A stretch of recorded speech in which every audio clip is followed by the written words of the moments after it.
Don't make a first impression or lasting impression without it.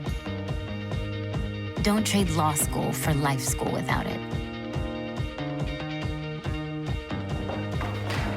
Don't turn your house into a home without it. Don't share a moment while sharing a moment without it. Don't go abroad. Go live. Or go just a little out of your comfort zone without it. Don't change the game. Or even change the world without it.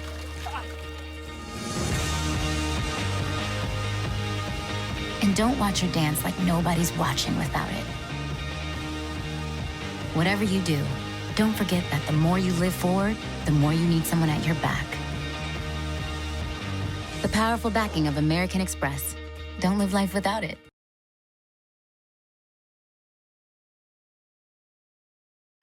Good evening, ladies and gentlemen. Welcome once again. It's a family gathering, and I'm really looking forward to today's session. But first, some formalities as always. We'll start off by thanking Nations Trust. Nations Trust, as you know, has been with us for a very long time. Our partner in all our communications, be it the forums like this, or the Jungle Telegraph, Loris, Varanam. Right, they've been a great partner to have, and we continue to rely on them for continued support. Thank you very much, Nations Trust. I have a lot of things to talk about, so I'm going to skip acknowledging many of our corporate partners today, but they all know we have them close to our heart, and you can find them often on our website. Thank you sincerely to that expanding list, because they are helping us do some phenomenal work, because the quantum of funds and resources that they are bringing our way to work together has become in times what it used to be. Unfortunately, the amount of resources working against wildlife and nature have gone up much more. So there is a clarion call, as we've been screaming in recent times, that we need more corporations to step up and not do less damage, but contribute to it positively. There's a difference between saying I'll do less damage than yesterday to becoming a player who will make a strong positive contribution. So thank you very much to all our partners who are helping us do just that. A few quick things. The trip calendar, as you know, is online, and please check that out. Limited slots, so book that early. People who love the waters, one of our best, Rex De Silva, will be at the Marine Chat. That happens with a small audience, 24th June. Watch out for that, and hopefully some of you might like to tune in. It's a wealth of experience, amazing, as all of us know, right? What's the buzz? As you know, we began Wild Kids, starting people young, and recently we did a stargazing event for a change, and we had like 135 kids, 8 to 12 years. It was a brilliant night. And the beauty was not in the stars, it was in the energy in the kids. And so we are continuing that, and this time it's all about bees. Ashinsa from Biospeak is going to talk a lot about the role that bees play, and in the whole cycle of pollination and all of that. So please get your kids to join, because these are early starters, and you will see as we continue this discussion that many of the greats that you see around us today began this journey very, very early. All right. So the What's the Buzz is happening on Saturday the 17th. That's at 4 o'clock on Zoom. Right. So do join that, and carry your own bag. WNPS has been pushing hard to reduce and asking people to stop using single-usage polythene and all of that. And as part of that, we've come up with a reusable bag, but it also helps us with a little bit of contribution to conservation. So please pick a bag or two up, and force a few of your friends and family and spouses to kind of carry more of those around. So the youth wing was busy. They did. I just asked them what we've been doing the last month, and we've done 10 programs around human-elephant conflict in Galway, right? And we've been doing a lot of work in multiple areas all over the country. But why are these so important?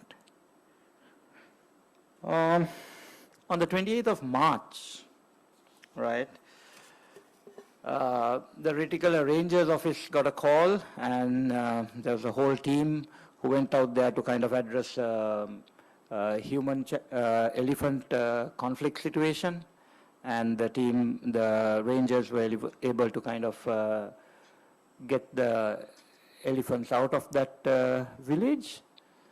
But unfortunately, a while later, the elephants raided the village again. And very sadly, they raided that when all the people were kind of in an open area. And unfortunately, Mr. Vijay Kuhn, one of the rangers, lost his life on that day. I'm going to just take a 10-second pause that all of us may keep him close in our thoughts.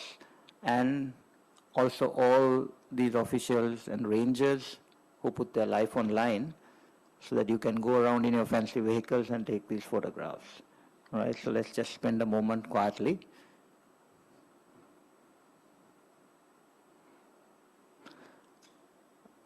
As many of you know, WNPS also took an initiative a few years ago, and we launched an insurance cover where we funded state employees, 2,000 employees, and thankfully we were also able to extend that insurance cover and pay ₹500,000 to his family. And a couple of the WNPS members have agreed to support the kids right through their schooling because we owe a debt of gratitude to these people who are the unsung heroes of conservation in this country, and we deeply appreciate the work they do. And thank you to all those people who support us in that part. So we've been doing some work with plant. As you know, we are driving private conservation and forest corridors, and we just last month alone we've been dispatching about 800 plants to different parts of the country, and that journey continues. If you're wondering what's coming up ahead, July we have the sloth bears in Sri Lanka. That's Dr. Shyamala Ratnayaka, right? And our lecture in August. Please note our lecture in August is going to happen a week ahead. So please just put that into your timeline. Sorry about the shift, but it's because we're accommodating Dr. Vidya Atriya. So it's coming down from India, and that conversation will be around the leopards. So we need some articles for Loris Varna. Please send us some your way. And of course, follow us on Instagram and all these things. And those things also help because you're elevating the conversation. Right. So with that, let's get on to the matters at hand. So in my youthful days, I was marking around my, areas of interest were snakes and butterflies, and, I was part of the YZ Day. And I spent some time because of my friend Ananda there, and we were studying snakes. And I bumped into this young guy. That's Kelum, who was young at that time. And after listening to one or two talks and things that he was saying, I could see that this is someone who was really a step above everything else we had around. And I was very sure that this would be someone who would go the distance. Fast forward to today, and I'm going to talk of two things which haven't changed. One is, of course, the fact that he did go the distance. And I'm very proud that Kelum has really stood out. This is a rock star in conservation that you have among us today, and I'm going to tell you why. But he's also brought a lot of pride to this country, and I'm very proud that he's still in the country, because we've lost too many of these bright talents that we saw around us when we were youngsters. Many of them are having big names in other parts of the country. So Kelum is with us is Dr. Kelum Manamendra-Arachchi. He's been doing full-time research. He's been a research associate with the Wildlife Heritage Trust from 93 to 2009, right? But more interesting, I think around half or more of the amphibians in Sri Lanka, that's the man behind all the work to kind of discover them and scientifically describe them, right? So in addition to these taxonomic treatments, he's also been involved in a range of studies. He's collaborated on books and number of things. He has two books, The Amphibian Fauna of Sri Lanka and Sri Lanka Ubejivin in 2007. This is a walking encyclopedia. If you ever get a chance to talk to him, you'll understand, because the range, I tell you, stretches from, right? This is not at amateur level, this is at international level. You talk on zoo archaeology, paleontology, ecology, taxonomy, and more, right? He's done books on fish, reptiles, and in fact, there was a fish Pantias Kelumi, named in honor of him, because there's a lot of respect in Sri Lanka for all the great work that he has done. I know he had a chance of spending time. He embarked onto zooarchaeology very early, 85, in the department, and that's where he had chance to work with P.B. Karunaratne. And so surely some of that great work has rubbed off, and I do know that Kelum's great work rubs off to a number of young people, because I know he has a lot of people who admire and work with him. Kelum has been able to contribute to describing over 70 species of amphibians, reptiles, and mammals in Sri Lanka. So he's also been honored with a Doctor of Philosophy by the University of Sri Jayawardenepura. That was in 2022. And I think about 4 times he's won the presidential awards on taxonomy and zooarchaeology. He has an international award. That was one of the, from Arizona State, top 10 awards for the discovery of a remarkable new species, 2008. And he's been doing research experience in the British Museum, Chicago, Paris. I see some very interesting names, Singapore, Thailand. The list goes on. So we're really proud to have someone of this stature here today to talk to us. මිත්‍රවරුනි, අපේ රටට ගෞරවයක් ගෙන පුද්ගලෙක්, රටට ආඩම්බරයක් ගෙනෙන පුද්ගලෙක් කිව්වොත් නිවැරදි. නමුත් ඊට වැඩිය අපේ රටේ ජාතික සම්පතක් කිව්වොත් මම හිතන්නේ ඒක හොඳ අර්ථකථනයක්. Kelum, වේදිකාව ඔබට. Ladies and gentlemen, please welcome Kelum on stage.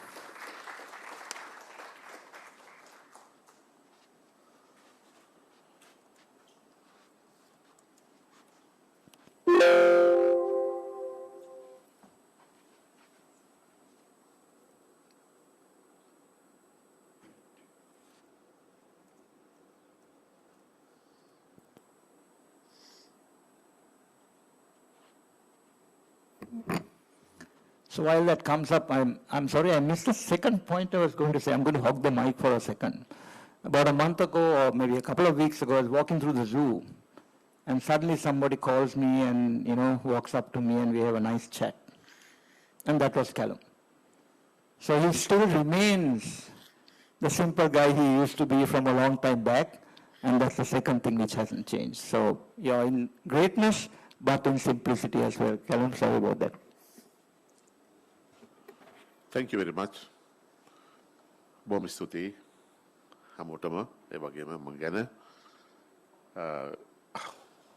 ලස්සන පොඩි අංග සම්පූර්ණ කතාවක් කරාට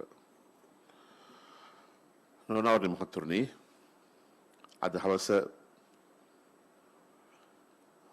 ස්පෙන්සර් මට ආරාධනා කරපු වෙලාවේ මම අහුවා මොකද්ද කතා කරන්න කියලා. ස්පෙන්සර් කිව්වා කැලුම් කැමති දෙයක් කතා කරන්නයි කියලා.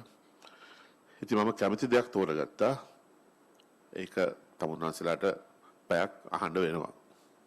ඒක තමයි සලාම කියන්න තියෙන්නේ. මම අපි ඉංග්‍රීසියෙන් කිව්වොත් වයිල්ඩ් ලයිෆ් වලට බැස්සේ අවතීර්ණ වුණේ 1980. අවුරුදු 40ක් වෙනවා අද වෙනකොට. එතකොට මම පාසල් ශිෂ්‍යෙක් ඒලල් කරලා මම අවුරුදු 40ක පළපුරුද්ද තමයි අද කියන්න බලාපොරොත්තු වෙන්නේ තමුන්නාන්සේලාට. ඒක මට හිතන විදිහට විශේෂයෙන්ම මෙතන ඉන්න තරුණ පරපුරට වැදගත් වෙන්නට පුළුවන්. ඉස්සෙල්ලා මම කැමති මගේ පළවෙනි ස්ලයිඩ්ස් 20 වැය කරන්නට මට මේ අද මෙතන කතා කරන්නට පුළුවන් වෙන පසුබිම සකස් කරපු විශේෂ චරිත කීපයක් තමුන්වන්සලාට හඳුන්වලා දෙන්න. ඒ චරිත ඔයගොල්ලෝ දන්නවා. හැබැයි මම හිතන්නේ මම හඳුන්වලා දෙන එක වැදගත්. ඔබ කවුරුද දන්න මහත්මයෙක් මට මෙතුමාම හම්බුනේ 1980 ජනවාරි මාසේ පළවෙනි ඉරිදා උදේ 9ට. හරියට වෙලා මතකයි මට.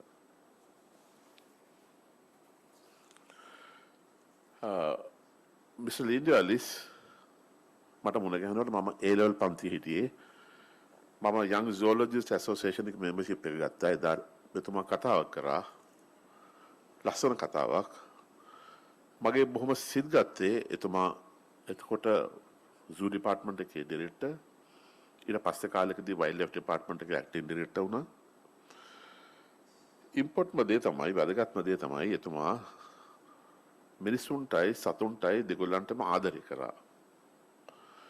ඔහු wildlife conservation වනජීවි සංරක්ෂණය කියන එක සමාජයට ගෙනිච්චේ ඒ සතුන්ගේ ලස්සනයි අහිංසකකමයි ඒගොල්ලන්ගේ තියෙන softness එක මෘදුභාවය සමාජයට කියමින්. ඒක තමයි හේතු වෙච්ච වැදගත්ම දේ. ඔව් කිව්වා මේ සතුන්ගේ පාට දකින්න කෙනෙක් මේ සතුන්ගේ මේ වර්ණවත් භාවය බ්‍රයිට්නස් එක දකින්න කෙනෙක් ඒ වගේම ඒ සතුන්ගේ හඬ අහපු කෙනෙක් කවදාවත් ඒ සතුන්ව විනාශ කරන්නට පෙළඹෙන එකක් නැහැ කියලා. ඒක තමයි එතුමා පාවිච්චි කරේ වයිල්ඩ් කන්සර්වේෂන් වලට. වෙන මුකුත්ම නෙමෙයි. රිසර්ච් වලට මුල් තැනක් දුන්නේ මිෂෙල් ඉන්දියා ලුයිස් හම්සිස්සම ලස්සන කිව්වේ. ඔහු සත්වත්ති කූඩු නැත්නම් එන්ක්ලෝසර්ස් හැදුවා endemic species ප්‍රදර්ශනය කරන්න. ඒතකොට ඔහු කල්පනා කරා ඒ තුලින් සතුන්ව දකින්නවා මිනිස්සු ඒගොල්ලන්ව විනාශ කරන එකක් නැහැ කියලා. ඒ වගේම ඒ සත්තු විනාශ කරන්න මිනිස්සු කම්මැලි වෙයි කියන එක. ඒ වගේම පෙළඹෙන එකක් නැහැ කියන එක සතුන්ව විනාශ කරන්න ඒ සතුන්ගේ ලස්සනයි. ඒ කියන්නේ නේචර් වල තියෙන බියුටි එක තමයි ඔහු ගත්ත ඉස්සරහට ලස්සන. එතකොට මේ ලින්ඩලිස් මහත්මයාගේ ඒක ස්ට්‍රැටජි එකක්. ඒක ක්‍රමෝපායක් සංරක්ෂණය සඳහා වනජීවි සංරක්ෂණයට. මම හිතන විදිහට මම ජීවිතයේ අවසාන වශයෙන් දැක්කේ එතුමා පමණයි ඒ ක්‍රමවේදය අනුගමනය කරන කෙනෙක් හැටියට. ඊට පස්සේ වයිල්ඩ්ලයිෆ් කන්සර්වේෂන් වල තිබිච්ච අර අහිංසකකම ඉනසකම නැති වුණා. ඒක ටිකක් රළු වුණා. අපේ රිසර්ච් වලට බහිඳ සිද්ධ වුණා. ජාත්‍යන්තරයේ සමග මිශ්‍ර වෙන්න නම්. ඊට පස්සේ ඒක වෙනස් වුණා. ඊට පස්සේ මම එකක් කියන්න තියෙනවා. ලින්ඩ් ඇලිස් මහත්මයා සත්වත්ව අධ්‍යක්ෂක හැටියට උදේට හැමදාම සත්වත්ව රෝමක් යනවා. ඔහු එතකොට ඔහු ඒ සත්වත් එක්ක කතා කරනවා. විශේෂයෙන්ම ඔහු බන්දුල කියන අලියා ඊයේ පෙරේද මැරුණා. ලොකුම අලියා බන්දුලත් එක්ක කතා කරනවා. බන්දුල හොඬ ඇරුස්සලා උගා දේවල් කියනවා ඒ වෙලාවට. චිම්පන්සි කතා කරනවා. වඳුරු කතා කරනවා. උගා කතා කර යන්නේ ඔහුගේ ආසාවක් තිබුණා ඒකට. ඔහු ඒ තුලින් තමයි වයිල්ඩ් කන්සර්වේෂන් රට පුරා ප්‍රචාරය කරේ. මගේ ජීවිතේ මට අමතක කරන්න බැරි චරිත කීපයක් අතරින් ඩොක්ටර් සිරාන් උපේන්ද්‍ර දරණියගල ඔහු මට කියලා දුන්නා වර්තමානය ගැන හිතන්නට බෑ ඔබට අතීතය ගැන නැත්නම් පාස්ට් එක ගැන දැනීමක් නැතුව කියලා. වර්තමානය ගැන හිතන්න බෑ අතීතය දන්නේ නැතුව කියලා. ලංකාවේ පළවෙනි වතාවට ආකියොලොජිස්ට් කෙනෙක් එයාගේ PhD thesis එක The Prehistory of Sri Lanka and ecological perspective කියන වචන දෙක පාවිච්චි කරා. පරිසර විද්‍යාත්මක ඇගයීමක්. ඒ කියන්නේ ඔහුගේ PhD එකට අනිවාර්යයෙන්ම ඔහු ඇතුළත් කරා ඉකොලොජි පරිසර විද්‍යාව කියන එක. ඒ ලංකාවේ පළවෙනි ආකියොලොජිස්ට් ඉකොලොජි වලට සම්බන්ධ thesis එකක් ලියපු. එතුමා මට 85 මුණ ගැහුණා. මේ යන කම්ම සම්බන්ධතාවය තිබුණා. ගොඩක් දේවල් මට කරා වගේම කියලා දුන්නා. ඒ කියන්නේ මට හුඟක් දේවල් දායද කරලා දුන්නා. හුඟක් දේවල් එතුමාගේ පියාගේ දේවල් සමහර මම මෙන්න ඒවා ලබා දුන්නා. ඉතින් මට මේ කතාවේදී සහ අද මම කතා කරන මේ ගමනේදී ඔහොමට අමතක කරන්නට අමාරුයි. අස්වේදී ඩොක්ටර් සරත් කොටගම මට හම්බෙනකොට ඔහු ආචාර්ය උපාධිය සම්පූර්ණ කරලා තිබුණේ නැහැ. ඔහු ලාබාල කතිකාචාර්යවරයෙක් කොළඹ විශ්වවිද්‍යාලයේ. එතුමා මෙන්න මේ ගේ දන්නවද? තමුන්නාසලා. සිංහරාජේ තිබුණේ මේක. කුඩුව පැත්තෙන් ගියාම තමයි පේන්නේ මේක. නමුත් දැන් මේක නැහැ. බැලු බැලමට නිකන් මඩුවක් වගේ පේන්නේ නේ. නෑ. මේ තමයි ලංකාවේ රේන් ෆොරස්ට් එකක හදපු පළවෙනි රිසර්ච් සෙන්ටර් එක. මේක හැදුවේ ප්‍රොෆෙසර් සරත් කොටගම. මේකට සම්පූර්ණ බඩු ගෙනිච්ච ටවුන් එකකින්. කැලෙන් කිසිම දෙයක් ගත්තේ නැහැ මේකට. කිසිම දෙයක් ගත්තේ නැහැ කැලෙන් ලී පව ඔක්කොම ගෙනිච්ච ටවුන් එකකින්. මේක හැදුවේ විශේෂයෙන්ම තරුණ අයට නැවතිලා රිසර්ච් කරන්න ගියා. මේක මම කියනවා ලංකාවේ පළවෙනි රිසර්ච් සෙන්ටර් එක කියලා රේන් ෆොරස්ට් එකක් ඇතුලේ හදපු. මේක මාසු කන්සර්වේෂන් කියන ඕගනයිසේෂන් එක පටන් ගත්තා ඔහු සිංහරාජ්‍ය වෙනුවෙන්ම. සිංහරාජ්‍ය ආරක්ෂා කර ගැනීමටත් පරීක්ෂණ කරන්නටත් මාසු කන්සර්වේෂන් ඕගනයිසේෂන් එක හදලා එතන මේ ගේ හැදුවා. මේ ගෙට තිබුණා මැෂින් එකක් වශයෙන් තිබුණ ඒ කාලේ ඇනිමෝමීටර් එකක් තිබුණා අය කරලා අනිත් ඒවා ඔක්කොම අපි සාමාන්‍ය ආකාරයට බොහොම ලාභ දේවල් තමයි තිබුණේ මේ රිසර්ච් සෙන්ටර් එකේ.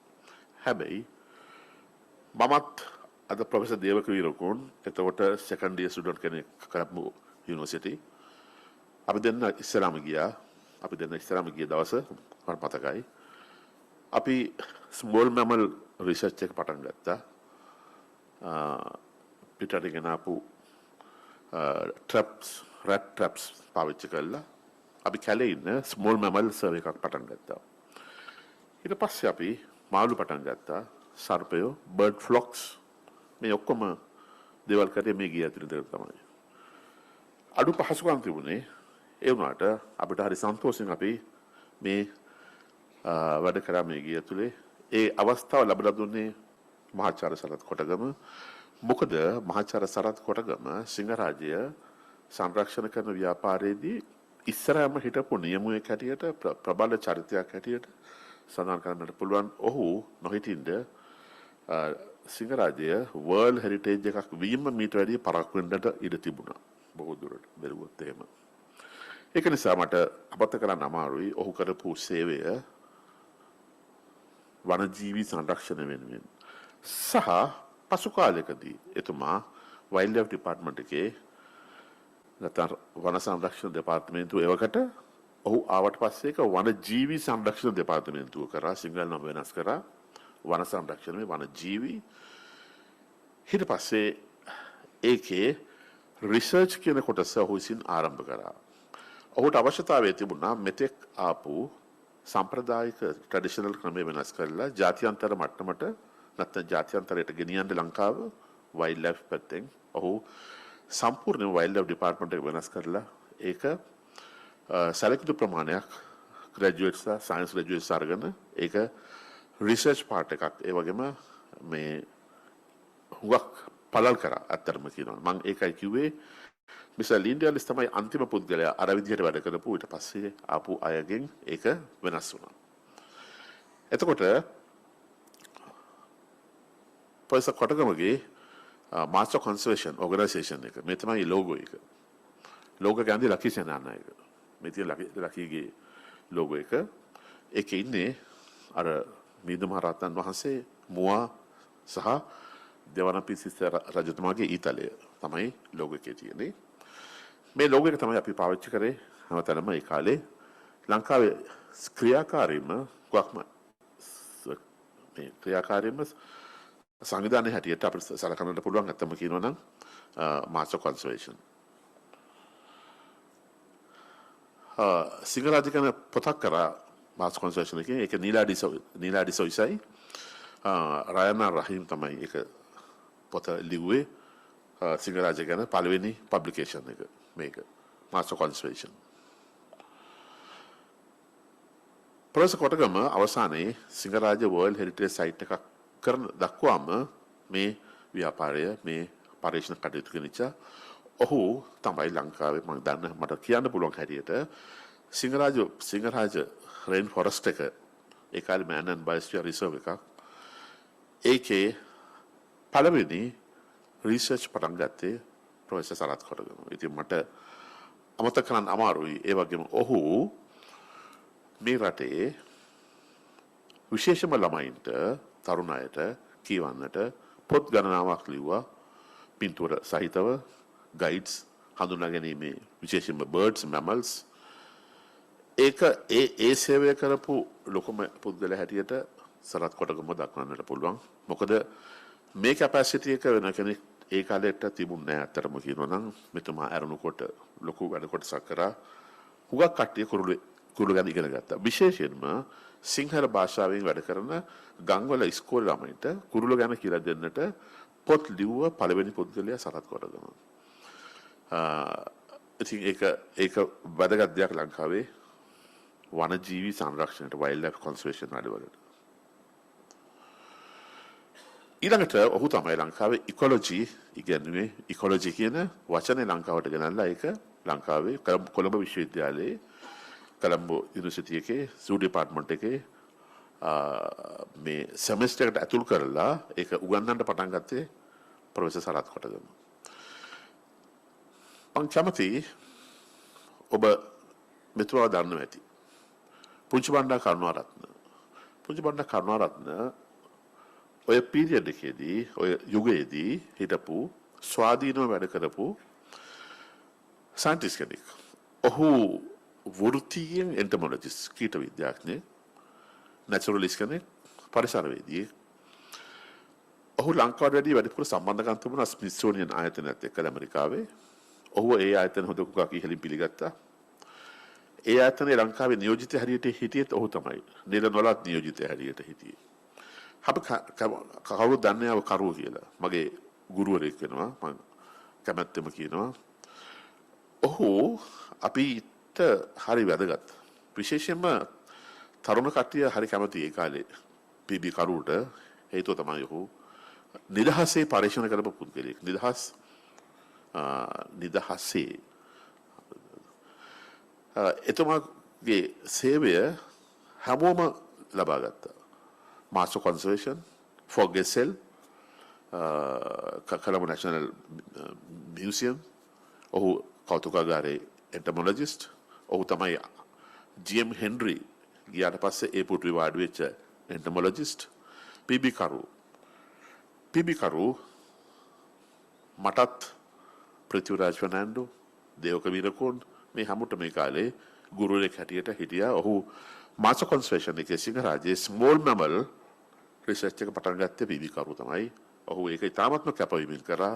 අවංක හොඳ ගුණගරුක පුද්ගලෙක්. ඒ නිසාම ඔහුගේ නමින් මයිකල් හයිලා කරුණාරත්න ඔන්න ඔය මැඩියා සහ මමත් රොහන් පෙදිවල මහත්මයාත් නම් කරා. එයා වෙනුවෙන් සෙල්ට ෆෝර කරු කියන කටුස්සව. ඒ තමයි ලංකාවේ පොඩිම කටුස්සා. ඔයාගේ අල්ල උඩ තියන්න පුළුවන්. හැබැයි හරි වේගෙන් දුවනවා. ඒතර ඒ තමයි ලංකාවේ මීට අවුරුදු 40කට 40 කියන කාල පරිච්ඡේදය ඇතුළත ලංකාවේ වයිල්ඩ් ලයිෆ් වල කැපී පෙනෙන සහ වැඩිපුර වැඩ කරපු චරිත 3ක් මම දැන් ඔයාලන්ට කිව්වා. එතකොට මම ඊළඟට කැමතියි මම දැන හිටියේ නේද රෝහන් පෙතිවල මහත්මයා මේ ශාලාවට එන බවත් මම දැන හිටියේ තුමා ලංකාවේ නැහැ කියලා. අතරම කියනවා. නමුත් වාසනාවකට වගේ ඇවිල්ලා ඉන්නවා. මට මෙතුමාම හම්බුනේ ලංකාවේ අමාරුම කාල පරිච්ඡේදය 1989 දී. හරිද? එතුමා මට අමතක වෙන්නේ නැහැ ඒ කාලේ එතුමාගේ කාර්යාලයේ මහත්මයෙක් පජරුවකින් ගිහිල්ලා අපේ තාත්තට ලියුමක් දීලා ඉතින් කැලුම්ට දෙන්නයි කියලා. ඉතින් තාත්තා ඉඳලා තියෙන මගේ මරණ වරන්තු ඇවිල්ලායි කියලා. ඒ කාලේ එමයිනේ. හරිද? කොහොම හරි මාකට් එකේ යාළුනා 89 දී රෝහන් ප්‍රතිපද මහත්මයා මට මම මෙතුමාගේ සහ අපි එකතු වෙලා වැඩ කරා. අතරම කියනවා නම් මම ප්‍රතිපද මහත්මයා සමග එකතු වුණේ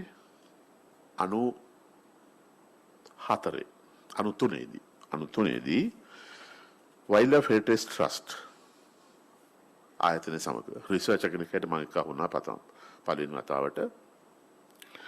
එතුමාගේ නමින් මේ තරුණ පිරිස නම් කරලා තියෙනවා කටුස්සෙක් සර්ට් කැලොටස් පෙතියාගොඩයි. එපමණක් නෙමෙයි එතුමාගේ නමින් නම් කරලා තියෙනවා අපි පිරිස නම් කරා උපරඩන් රෝහණයි ගෙම්බෙක්. ඒ වගේම ඉන්දියාවේ එතුමා වෙනුවෙන් උභයජීවි කාණ්ඩයක් නම් කරලා තියෙනවා ගෲප් එකක්. හරිද? රානික් සාලස්. එම කරන්න හේතුව පහුගිය කාල පරිච්ඡේදය තුළ විශේෂයෙන්ම ජීව විද්‍යාවට එතුමා කරපු සේවය. ඒක තමයි ප්‍රධාන උනේ. ජාත්‍යන්තර තලයේත් දේශීය තලයේත් එතුමා කරපු සේවය. මම අපි කරපු දේවල් ටිකක් කියන්නම් විශේෂයෙන්ම මේ රෝහණ ප්‍රතිවඩ මහත්මයා සමග එතුමාගේ නායකත්වයෙන් සහ මූලිකත්වයෙන්. මම දන්න හැටියට මට කියන්න පුළුවන් ඔහු හොඳටම දන්න විෂය තමයි ස්පීෂීස් නම් කරන එක. ඒ තමයි ටැක්සොනොමි. ටැක්සොනොමි කියන විෂයේ ඔහු තරම් කැපැසිටි එකක් තියෙන පුද්ගලයෙක් මම ලංකාවේ මට හම්බෙලා නැහැ. මට පිටරට හම්බ වෙලත් නැහැ අවංකවම කිව්වොත්. ඔහුට තීක්ෂණ දැනුමක් තියෙනවා ඒ පිළිබඳව. ඔහු මට එම විෂයේ ගුරුවරයෙක් වෙනවා ටැක්සොනොමි. ඔහුට බය නැහැ විෂයට. හරි එඩිතර පුද්ගලයෙක් ඒ විෂය සම්බන්ධයෙන්. මට පැහැදිලි ලෙසම කියන්නට පුළුවන්. ඒ වගේම ඔහු පබ්ලිකේෂන්ස් ගණනාවක් කරා විශේෂයෙන්ම පර්යේෂණ මත පදනම්ව. හරිද? රිසර්ච් බේස්ඩ් පබ්ලිකේෂන්ස් ගොඩාක් කරා පොත් 50කට වැඩි. රිසර්ච් පේපර්ස් 100කට වැඩිය. ඔහු සම්පාදනය කර අපේ කණ්ඩායමත් එක්කලා. ඒ කණ්ඩායම තව කීප දෙනෙක්ම හිටියා. එපමණක් නෙමෙයි මට හිතෙනවා මියුසියම් ඩිරෙක්ටර් 1950 ගණන් වල පීපී දරණියගලගේ පීක් එක ලොකුම කාල පරිච්ඡේදය තමයි පබ්ලිකේෂන්ස් තොගයක් ආවා කොළඹ මියුසියම් එකෙන් පීපී දරණියගලගේ මූලිකත්වයෙන්. ඊට පස්සේ ඒක හැම බැහැලා ගියා. අවසානයේදී 1960 ගණන් වලට මුකුත්ම වගේ තිබුණේ නැහැ කාල පරිච්ඡේදයක්. 70 ගණන් වලත් මුකුත් තිබුණේ නැහැ ආයසරයක්. 90 ගණන් වල ඒක උඩට ගේන්න හැකියාව ලැබුණේ රෝහණ ප්‍රතිවඩ මහත්මයා නිසායි. ඉතින් මම ඒක නිසා ලංකාවේ මේ රිසර්ච් පැත්ත සහ පබ්ලිකේෂන්ස් පැත්ත උඩට නගලා ගත්ත ගරුත්වය මම අද එතුමාට පූජා කරන්න සූදානම්. එතකොට පබ්ලිකේෂන්ස් ගොඩයි.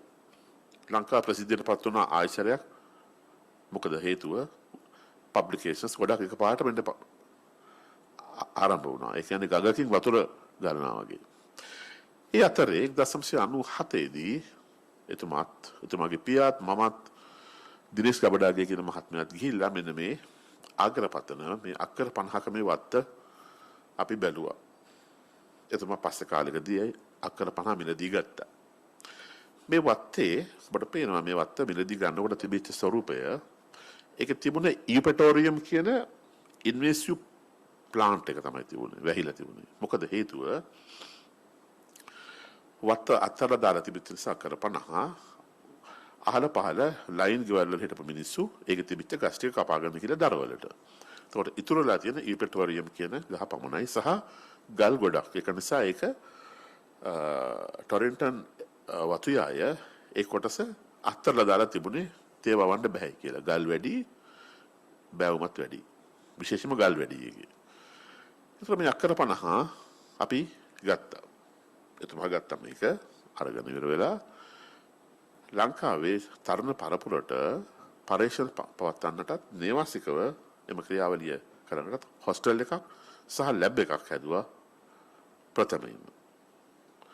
හැබැයි ඒ අතරේ එතුමාට උවමනාව තිබුණා මෙතන කැලේ වවන්න. ඇත්තටම කියනවා. කැලේ වවන්න උවමනාව තිබුණා. අපි යහුසුලුව කඩිනමින් කඩිසරව වැඩ කරා. ලැබ් එක හැදුවා.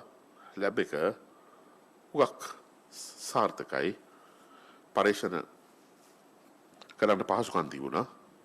ටැක්සොනොමි වැඩ කරන්න කලෙක්ෂන් එකක් තිබුණා.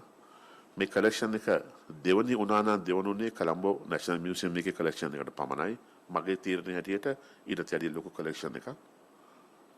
එතකොට රිසර්ච් කරන්න සියලුම ෆැසිලිටිස් තිබුණා. ලැබ් ෆැසිලිටිස් ඔක්කොම වගේ තිබුණා. ලයිබ්‍රරි එකක් තිබුණා. හැම දෙයක්ම තිබුණා. උගක් කට්ටිය ඇවිල්ලා වැඩ කරා. දේශීය විදේශීය අය බොහෝ. ඊළඟට මිස්ටර් බාහිර් මොහමඩ් බාහිර් තාමත් තරුණ පුද්ගලෙක්. එයාව එංගලන්තේ ජර්සි සත්තු අතර යවලා බ්‍රීඩින් කැප්ටිව් බ්‍රීඩින් ට්‍රේන් කරලා මාස 3ක් ලංකාවට ගෙනල්ලා එයාට හැදුවා කැප්ටිව් බ්‍රීඩින් සෙන්ටර් එකක් එතන. ඒ ප්‍රොපර්ටි එක ඇතුලේ. ඒකේ ගෙම්බෝ ස්පීසිස් 20කට වැඩි බ්‍රීඩ් කරා විශේෂයෙන්ම බාහිර. මේ තියෙන ඒ කැප්ටිව් බ්‍රීඩින් සෙන්ටර් එක.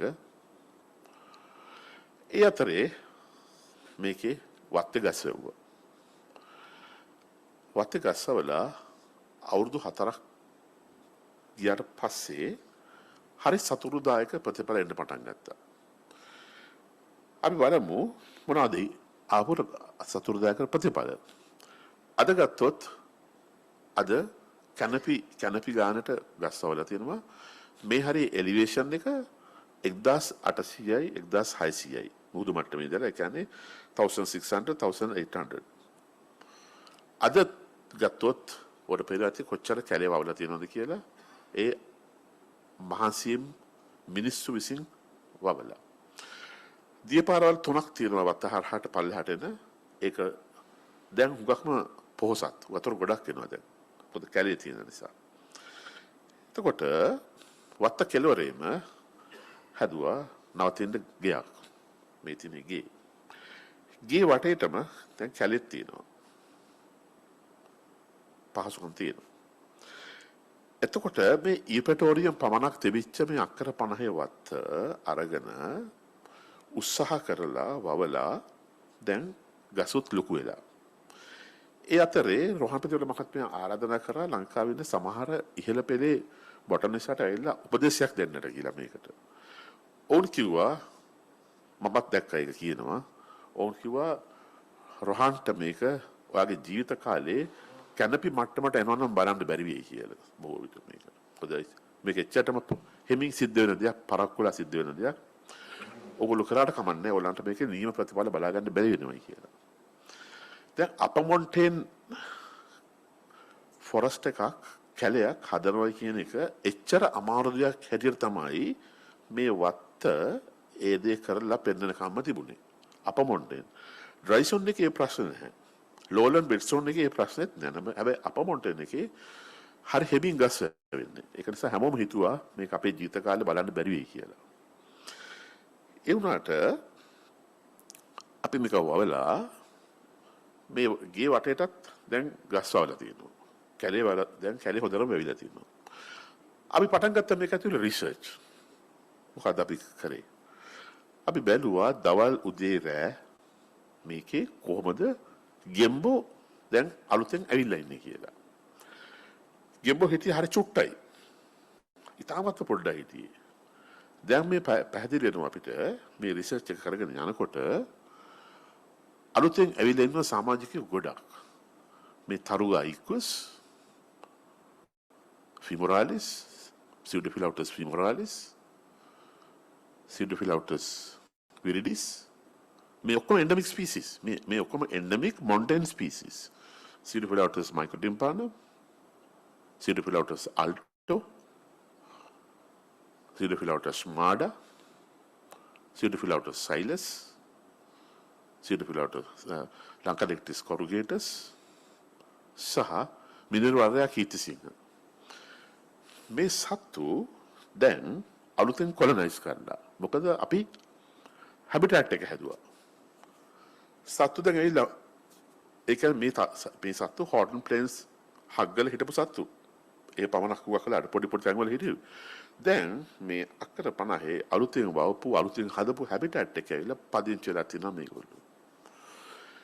මම පෙරේදා කෝල් කරලා ඇහුවා වත්තේ මැනේජර් සුදත්ගේ. මේනි සුදත්. ඇහුවා දැන් කවුද වත්තේ තව අලුතෙන් ඇවිල්ලා ඉන්නේ කියලා.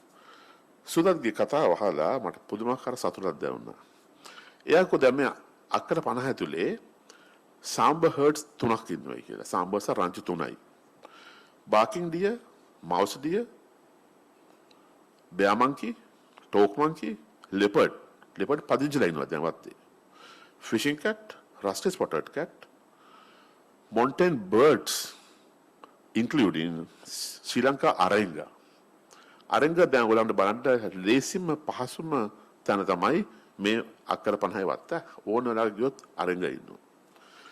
ඒ කියන්නේ මේක හරිම වැදගත් රිසර්ච් එකක්, හරිම වැදගත් එක්ස්පෙරිමන්ට් එකක්. එතකොට පළපුරුදු බොටනිස්ලා කිව්වා අපේ ජීවිත කාලේ බලන්න බැරි වී සාර්ථකව මේ වැඩේ. නමුත් අවුරුදු 4ක් ගිය තැන ප්‍රතිඵල ලැබෙන්න පටන් ගත්තා. ඉතින් මම හිතනවා මේ කාර්යය කරන්න විශේෂයෙන්ම උනන්දුව ඇතිවීම අපගේ මා කියන්නා වූ මේ චරිත අතර රෝහන් ප්‍රතිවර්ධ මහත්මයා ගැන සාකච්ඡා කරන්න සුදුසුයි කියන එක. ඒකයි මම මේක කතා කරේ අද. මේක ලොකු වැඩක්.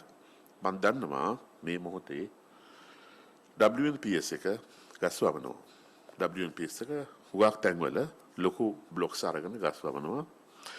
ඒකෙන් ප්‍රයෝජනයක් තියෙනවා නෝනවරුනි මහත්වරුනි. අපිට මේ විදියට හැබිටස් හදන්න පුළුවන් නම් අපි සාර්ථකත්වයක් ලබා ගන්නට පුළුවන් ඉස්සරහට අපිට. ඒක ගැන කියන්න තියෙනවා. ඊට අමතරව මගේ ජීවිතයට මම කැමති තවත් චරිතයක් මේ තමයි රනිල් සේනානායක. ඔහු මේ ඩොකින්ස් ශ්‍රී ලංකෙන්සිස් ඩිස්ක්‍රයිබ් කරනවා නකල්සලි. ඩොක්ටර් රනිල් සේනානායක එයාට වත්තක් තියෙනවා බෙලිපොළ. හැර්තින බෙලිපොළ වත්තක්. එයා ඒ වත්ත ගන්න කොටත් උගක්ම මුකුත් තිබුණේ වත්තේ. එයා එකේ ඇනලොග් ෆොරස්ට්‍රි. මේ ඇනලොග් ෆොරස්ට්‍රි කියන එක මට පැහැදිලි කරන්න අමාරුයි ඒක. ඒකේ තියෙනවා මේ ඉකොනොමි පිළිබඳව ඉක්වේෂන්ස් වගේක් තියෙනවා. සූත්‍ර වගේක් තියෙනවා. එතකොට ගස් වවනවා, ඒ ගස් වලින් ප්‍රයෝජනෙ ගන්නවා. එතකොට ඒ ගස් එළුවන්ට හරකන්න කන්න දෙනවා. ඒ වලින් කිරි ගන්නවා, ඒවා විකුණනවා. එතකොට වත්ත මේන්ටේන් වෙනවා. ඒක ඇවිල්ලා ගොවි මහතුරුන්ගේ වැඩක් ඒක. ඒක හැබැයි ඒක තමයි ඔහු කියන්නේ ඉස්සරහට අපිට කරන්න තියෙන එකම දේ ඒක තමයි. මොකද අපේ ගෙවත්ත ඇතුලේ අපි ඉන්නවා හරකත් ඉන්නවා. ඒ වගේම ගස් උඩ බ්ලූම් එකපා ඉන්නවා. ඒ වගේම ස්කිමිටා බැබ්ලේ ඉන්නවා. ඔක්කොමලා ඉන්නවා ඒක ඇතුලේ. ඒක කලාවක් හැබැයි අපි වවපු එකක්. ඒක ඒනොට ඒක අපිට ප්‍රොජෙක්ට් තියෙනවා. ලොකු concept එකක්. ඇත්තටම කියනවා නම් ecological restoration වල ලොකු වැදගත්ම කොටසක් ඔහු මේ හිතපු දේ. ඔහු මේකට මීට අවුරුදු 40කට කලින් හිතලා බැලුවා වැදගත් දෙයක්. ඒ තමයි කැන්ඩියන් හෝම් ගාඩන්. ඒ කියන්නේ සාමාන්‍ය කත්තොත් 500 කන්ට්‍රෝ එකේ තියෙන නුවර පැත්තේ තියෙන ගෙවතු. ඒ ගෙවතු හරි ෂේඩි. ඒ වතුලේ අඩුම ගානේ ඉන්නවා ගෙම්බෝ ස්පීසිස් 15ක් විතර. මිනිස්සුත් ඉන්නවා. හරකත් ඉන්නවා. හරකගේ ගොම තියෙන තැන්වල ඉන්නවා ඩං තියෙන තැන්වල ඉන්නවා ඉතියොෆිස්. එන්ඩමික් legless amphibia කෙනෙක්. එතකොට එයාගේ දේවලුත් තියෙනවා. පළතුරුත් තියෙනවා.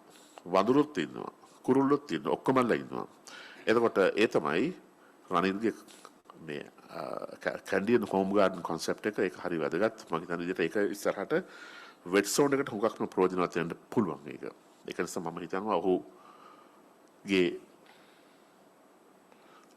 ඒ ක්‍රියාකලාපය හරි වැදගත් කියලා. එතකොට එම නිසා මගේ අද කතාව WNPS එක මට ආරාධනා කරපු මේ කතාව මගේ මේ ගරු කටයුතු 5 දෙනාට මම ඩෙඩිකේට් කරනවා. දැන් අපිට මට තේරෙන විදිහට අවසාන අවුරුදු 40 අපි තේරුම් ගත්ත විදිහට අපිට තියෙන ලොකුම ප්‍රශ්න තමයි අපේ වන ආවරණය නැතිවීම. වනාන්තර කපා හෙලීම. ඔබ දන්නවා ඒක තමයි තියෙන ලොකුම ප්‍රශ්නේ අපිට විශේෂයෙන්ම වෙට් සෝන් එක ඇතුලේ ඉන්න අපිට. අන්තිම අවුරුදු 200යි 150යි ගත්තොත් ඒක ඇතුලේ එක රේන් ෆොරස්ට් කාපට් එකක් වශයෙන් තිබිච්ච වෙට් සෝන් එකේ රේන් ෆොරස්ට් කව එක අපි කඩලා තියෙනවා කෑලි ගොඩකට. අපි කඩන්න පටන් ගත්තේ 1850 ගණන් වල ඉඳලා. හරි?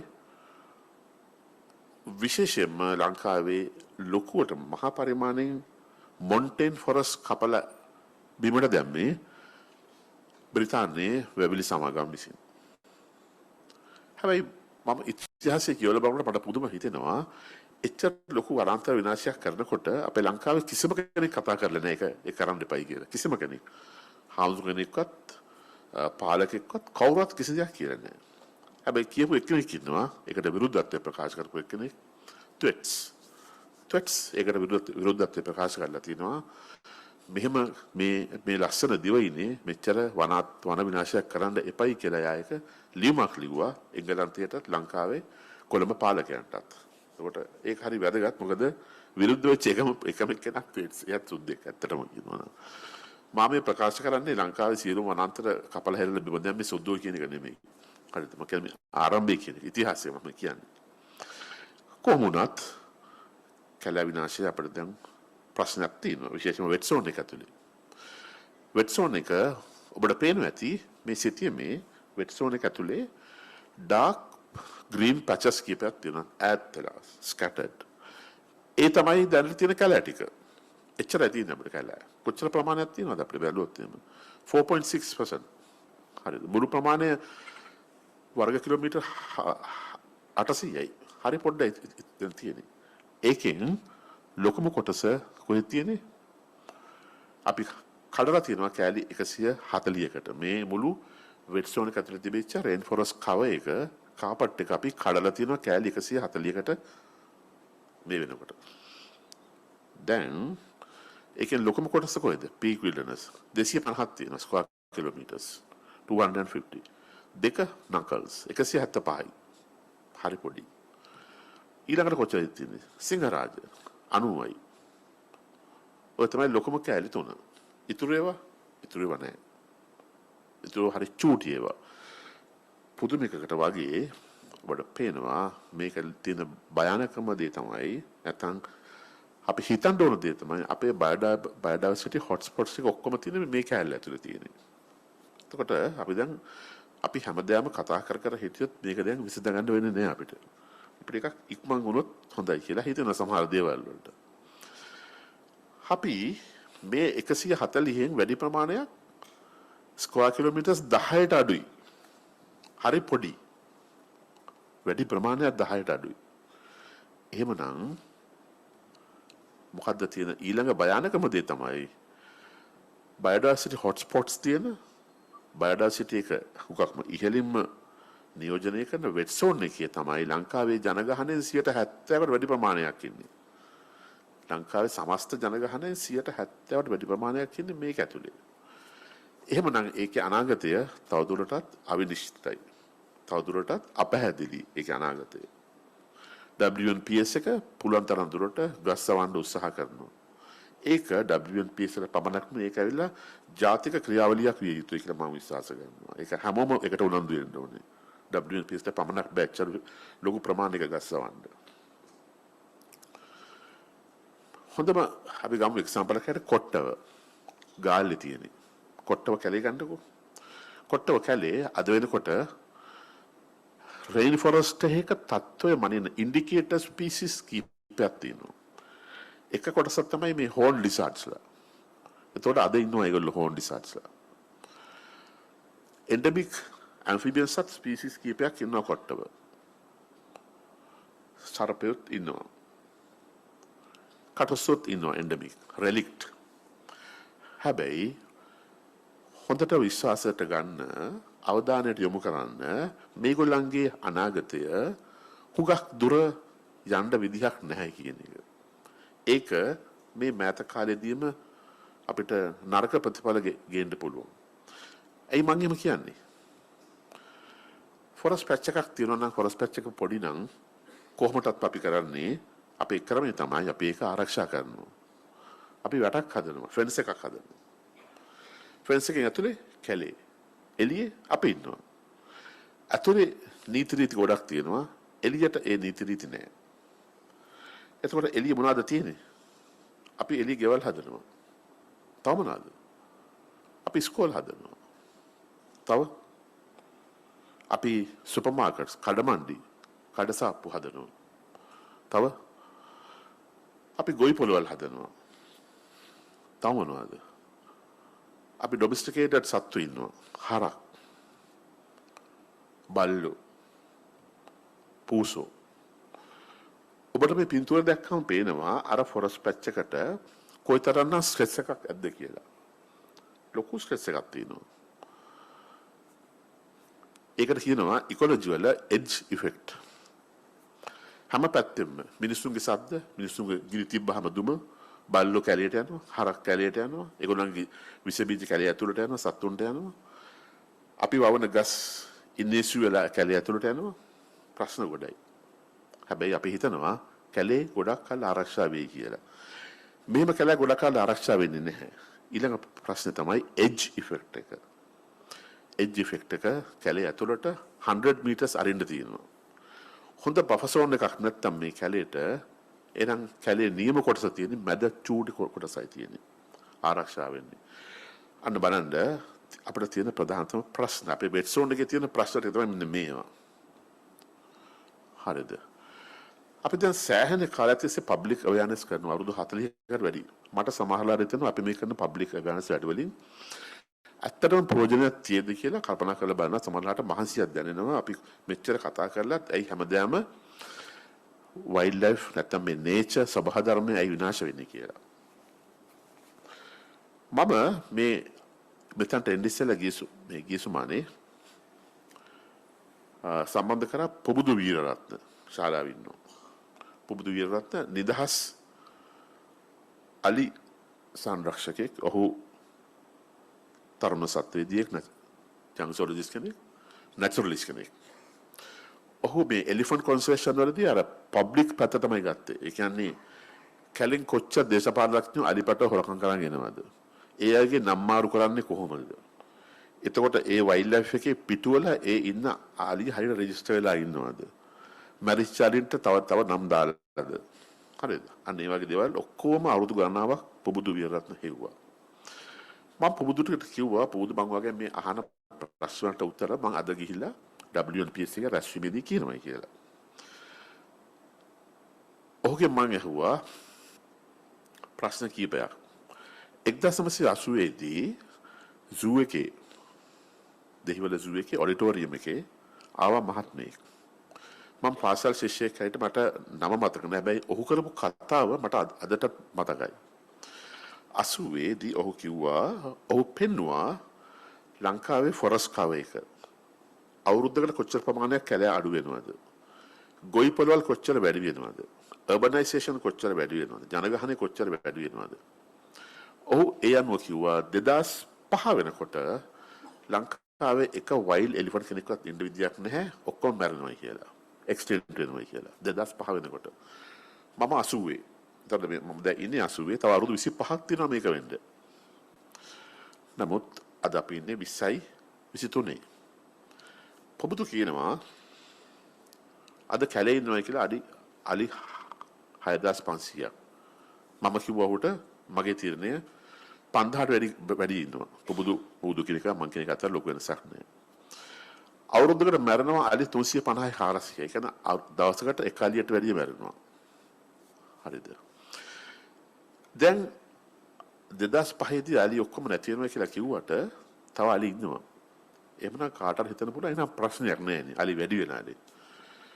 නමුත් පොබුදුලා කියලා කියන්නේ සංරක්ෂකයෝ. ඒගොල්ලෝ කියනවා මේ යන ක්‍රමයට එලිෆන්ට් පොපියුලේෂන් එක වැඩි කාලයක් යන්නේ ලොකු ඩික්ලයින් එකක් එකපාරටම වෙන්න පුළුවන් කියලා. හේතුව තමයි ඒගොල්ලන්ට තියෙන හැබිටැට්ස් අඩුවීම. අපි හිතනට වැඩිය සීග්‍රෙන් හැබිටැට්ස් අඩු වෙලා යනවා අලින්ගේ. දැන් පොබුදු කියන හදපානා ගාලා අලි ප්‍රශ්නයක් නැහැ කියලා. මොකද දැන් එතන අලි නැහැ. හරිද? අපිට ඉන්නවා ශාලාව අපිට අහන්න පුළුවන්.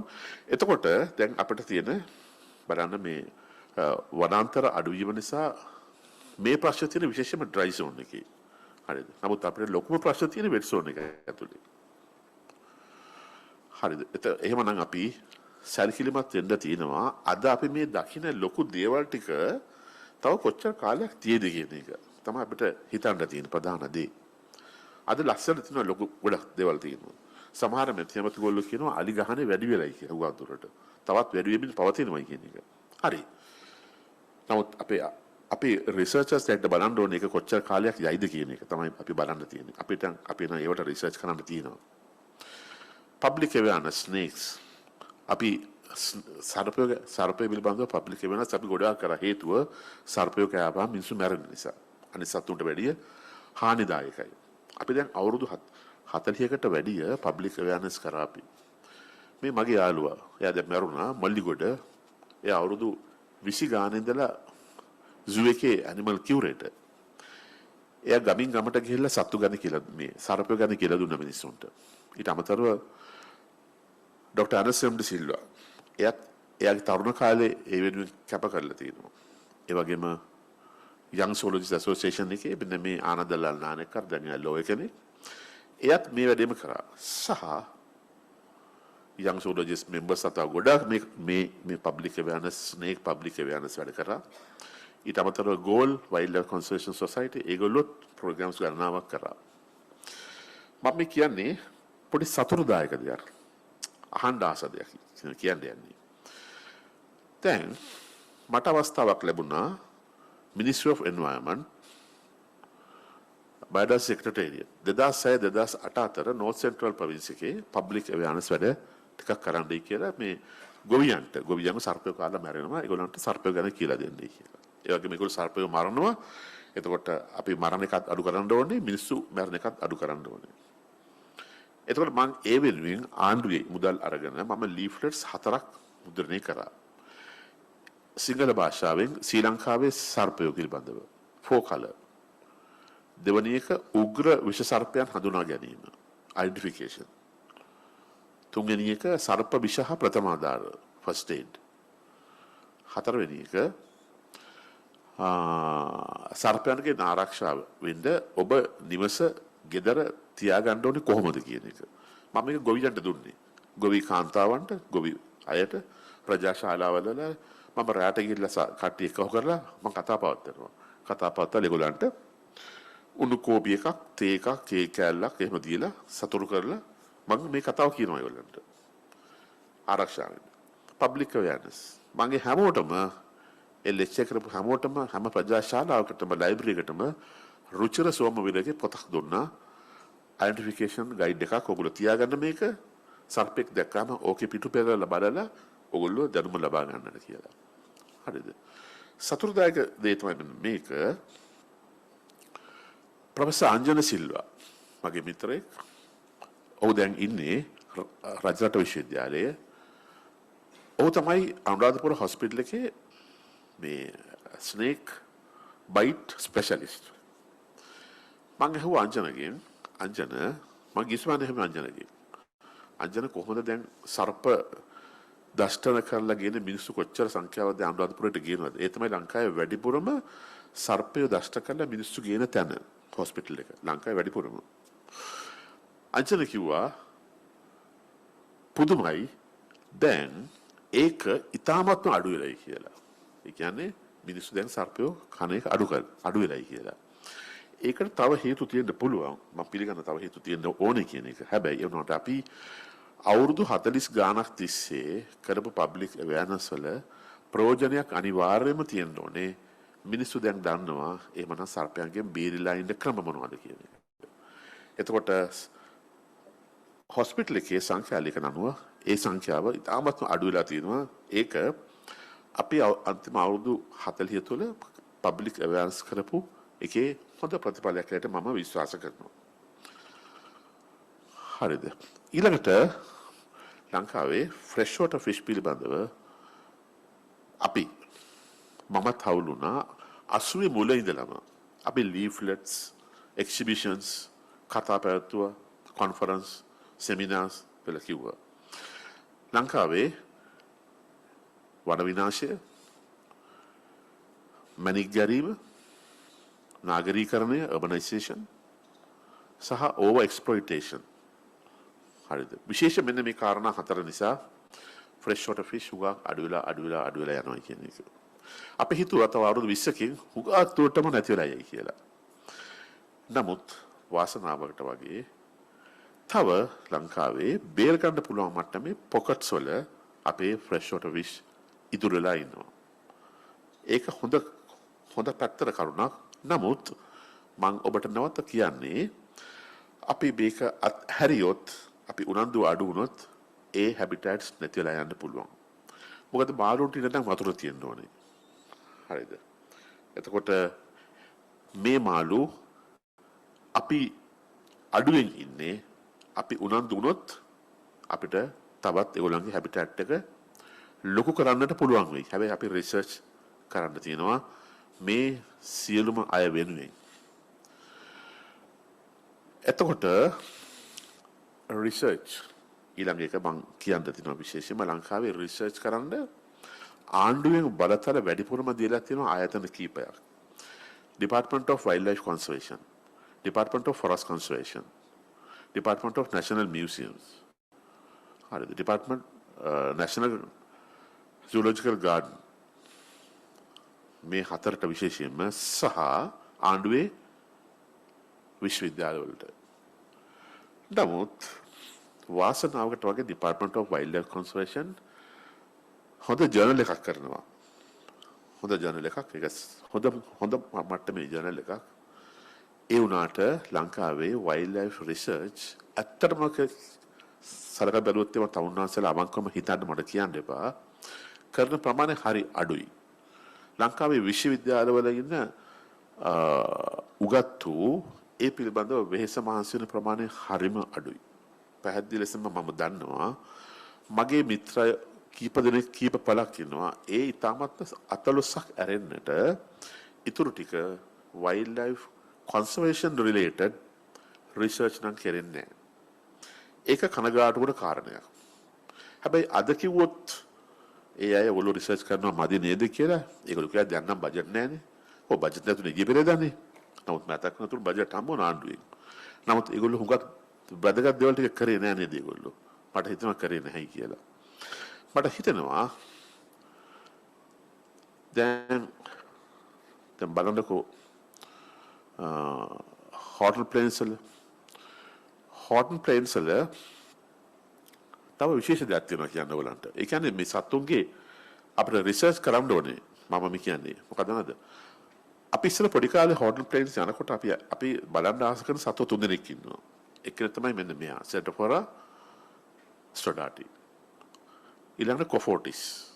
ඊළඟට කැලෝටස් නිග්‍රලාබිස්. හරිද? දැන් අපි හොටල් ප්ලේන්ස් වල ගියාම කැලේ ඇතුලේ මේ සත්තු හරි අඩුයි. පුදුමයකට වගේ හරි අඩුයි. ඒතකොට මේ සත්තු තමුන්නාසලා ලේසියෙන් බලන්න පුළුවන් තැන කොතනද දන්නවද? පට්ටිපොළ මෙන්න මේ ජනාකීර්ණ ගෙවල් ඇස්සේ. මේ හැම ගහකම කොෆෝටිස් ඉන්නවා දැන්. හරිද? නිග්‍රලාබිස් තාප්පවල ඉන්නවා. පුදුම වැඩක්. දැන් හොටල් ප්ලේන්ස් වල නැහැ. පට්ටිපොළ ටවුන් එකේ ඉන්නවා කඩමණ්ඩි ඉන්නවා. මම කල්පනා කරන අපි රිසර්ච් කරන්න ඕනේ මේ පොපියුලේෂන්ස් තව කොච්චර කාලයක් මෙතන ජීවත් වෙයිද කියන එක නැත්නම් ඒගොල්ලෝ තවත් එන්න වැඩි වෙනවද කියන එක. ඒගොල්ලෝ දැන් මට හිතන විදිහට අර හියුමන් ඇක්ටිවිටිස් වැඩි ඉන්නේ ඉන්සෙක්ට්ස්ලා වැඩි. එතකොට ආරක්ෂාවක් තියෙනවා කවුරුත් නැහැ ඒගොල්ලන්ට හානි කරන්න. ඒ නිසා සත්තු වෙලා පදිංචි වෙන්නට පුළුවන්.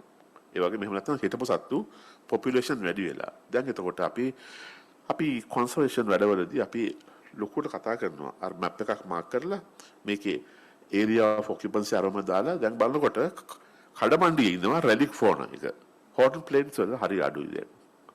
සෑහෙන අඩුයි. හැබැයි කඩමණ්ඩියේ වැඩි වෙලා තියෙනවා. ඒකට අපි හිතලා බලන්න තියෙනවා මේ එහෙම වුණේ කොහොමද කියන එක. ඊළඟට මෙන්න මේ amphibian species එක Lancanectus corrugatus genus එකත් endemic species දෙකක් තියෙනවා දෙකමත් endemic. අපි මේ සතාගේ අපි breeding biology ගැන කිසිම දෙයක් දන්නේ නැහැ. කිසිම දෙයක් දන්නේ අපිට කරන්න තියෙන දේවල්. ඊළඟට ජීනස් එකක් ඉන්නවා තරුගා කියලා. මේ තරුගා කියන ජීනස් එකත් අපිට endemic. හැබැයි අපි ඔයගොල්ලන්ගේ breeding biology ගැන තාම සියලුම species වලට අපි දන්නේ නැහැ. අපිට captive breed කරලා බලන්න පුළුවන්. මේකට මම හිතනවා අපි විශ්වවිද්‍යාල ශිෂ්‍යයන් හැමීට පොළඹවනවා නම් හොඳයි. ඒගොල්ලන්ගේ උගත් ගුරු විසින් හරිද? එතකොට ඉතියෝපිය ස්පීසිස් 3ක් ඉන්නවා. එංගලන්තේ ඩේවිඩ් ගව කියනවා අපිට 4ක් ඉන්නවයි කියලා. හැබැයි මේ තුනේත් අපි දන්න තුනේත් අපි බ්‍රීඩින් බයොලොජි එක දන්නේ හරි චුට්ටයි. හරිද? එතකොට මම කියන්නේ මහ ලොකු රිසර්ච් කරන්න ඕනේ නැහැ. සල්ලි ලොකු බජට්ස් ඕනේ නැහැ. විශ්වවිද්‍යාලවල කරන්න පුළුවන් ප්‍රමාණ තියෙනවා. ඇත්තම කියනවා. ඒගොල්ලන්ගේ ලැබොරටරිස් වල කරන්න පුළුවන් ප්‍රමාණයක් තියෙනවා. අපි යන්නේ ප්‍රමාණය තමයි හිතන්න තියෙන්නේ. අපි ප්‍රමාණයට හිතුවොත් හරි අපි. එතකොට ලෙපිඩෝසවාලිය ජොන් ක්ලාසි මෙන්න මේ ඇහිරාව වැලියට උගක්ලට හැංගෙනවා. ටිකක් දිගයි ඕලගේ ලොකු ඇඟිලි විතර ඇති. අපි එයාගේ දන්නේ බ්‍රීඩින් බයොලොජි එක මොකද්ද කියන එක. උගක් අඩුයි අපි දන්න ප්‍රමාණය. හරිද? එතකොට යන්තෝට අපි දන්නවා බන්දුල පෙතියා පොඩි දැන් population එක පොඩි වෙලා අර මිනිමාරු කොලනියේ ගමකට දැන් සීමා වෙලා ඉන්නවා. මොකද පොඩ්ඩක් ඉන්නවා එතන මාළු. එච්චර තමයි ඉන්නේ. අපි අශෝක බාබ්ගේ බ්‍රීඩින් බයොලොජි එක දන්නේ නැහැ. එන්ඩමික්. එතකොට අපි මේ ස්පීසිස් වල ඇත්තම බ්‍රීඩින් බයොලොජි එක දන්නේ නැහැ. දැන් අපි තව අන්තිම විනාඩිය මම ගන්න. ඊළඟට ගත්තොත් අපිට invasive species හැමතැනම invasive species. ලංකාවේ සියලුම ecosystems invasive species වලින් වැහිලා තියෙනවා. හරිද? එතකොට අපිට උගක් plants invasive කියලා අපි දන්නේවත් නැහැ. මම ඔයාලට කියන්නේ horn plains වල ඔගොල්ලෝ හොඳට බැලුවොත් එහෙම වැඩිපුරම දැන් ඔයාලන්ට පේන්න තියෙනවා invasive species. හැබැයි වැඩිපුරම තියෙන invasive species කියලා අපි හුඟ දෙනෙක් තාම දන්නේ නැහැ. අර මම දැක්කා මෙතන කැම්ප් සයිට් එකේ එහා පැත්ත ගඟේ එහා පැත්ත යුරෙන් දැන් එනවා ඉපටෝරියම් වැවිගෙන හරියටම කුඹුරක් වගේ දැන් කුඹුරක ගොයම් වගේ වැවිගෙන පල්ලෙහාට එනවා. ඒක යම් දවසක ගඟේ මෙහා පැත්තට පනිනවා මල්. එතකොට බෝ වෙනවා. හැබැයි අපි මේ අද වෙනකම් මේ එක invasive species එකකටවත් අපි හොඳ රිසර්ච් කරලා නැහැ. මම දන්න දේ තමයි invasive species වලට කරන දේ තමයි කොළඹ අවුරුදු දෙපාරක් conferences දෙකක් තියෙනවා. invasive species conferences දෙකක්. එතකොට ඒ දෙක පමණයි අපි කරන්නේ invasive species වලට. අපි ඒක මර්ධනය කරන්න රිසර්ච් කරලා තියෙනවද කියන එක ප්‍රශ්නයක් තියෙනවා. මට නම් පේන්නේ නැහැ එහෙම රිසර්ච් කරලා තියෙන බවක්. අපි උගත් කට්ටිය ඒ වෙනුවෙන් කැප වෙලා තියෙන බවක් මට පේන්නේ නැහැ එහෙම. ඇත්තටම කියනවා නම් බැලුවොත් එහෙම.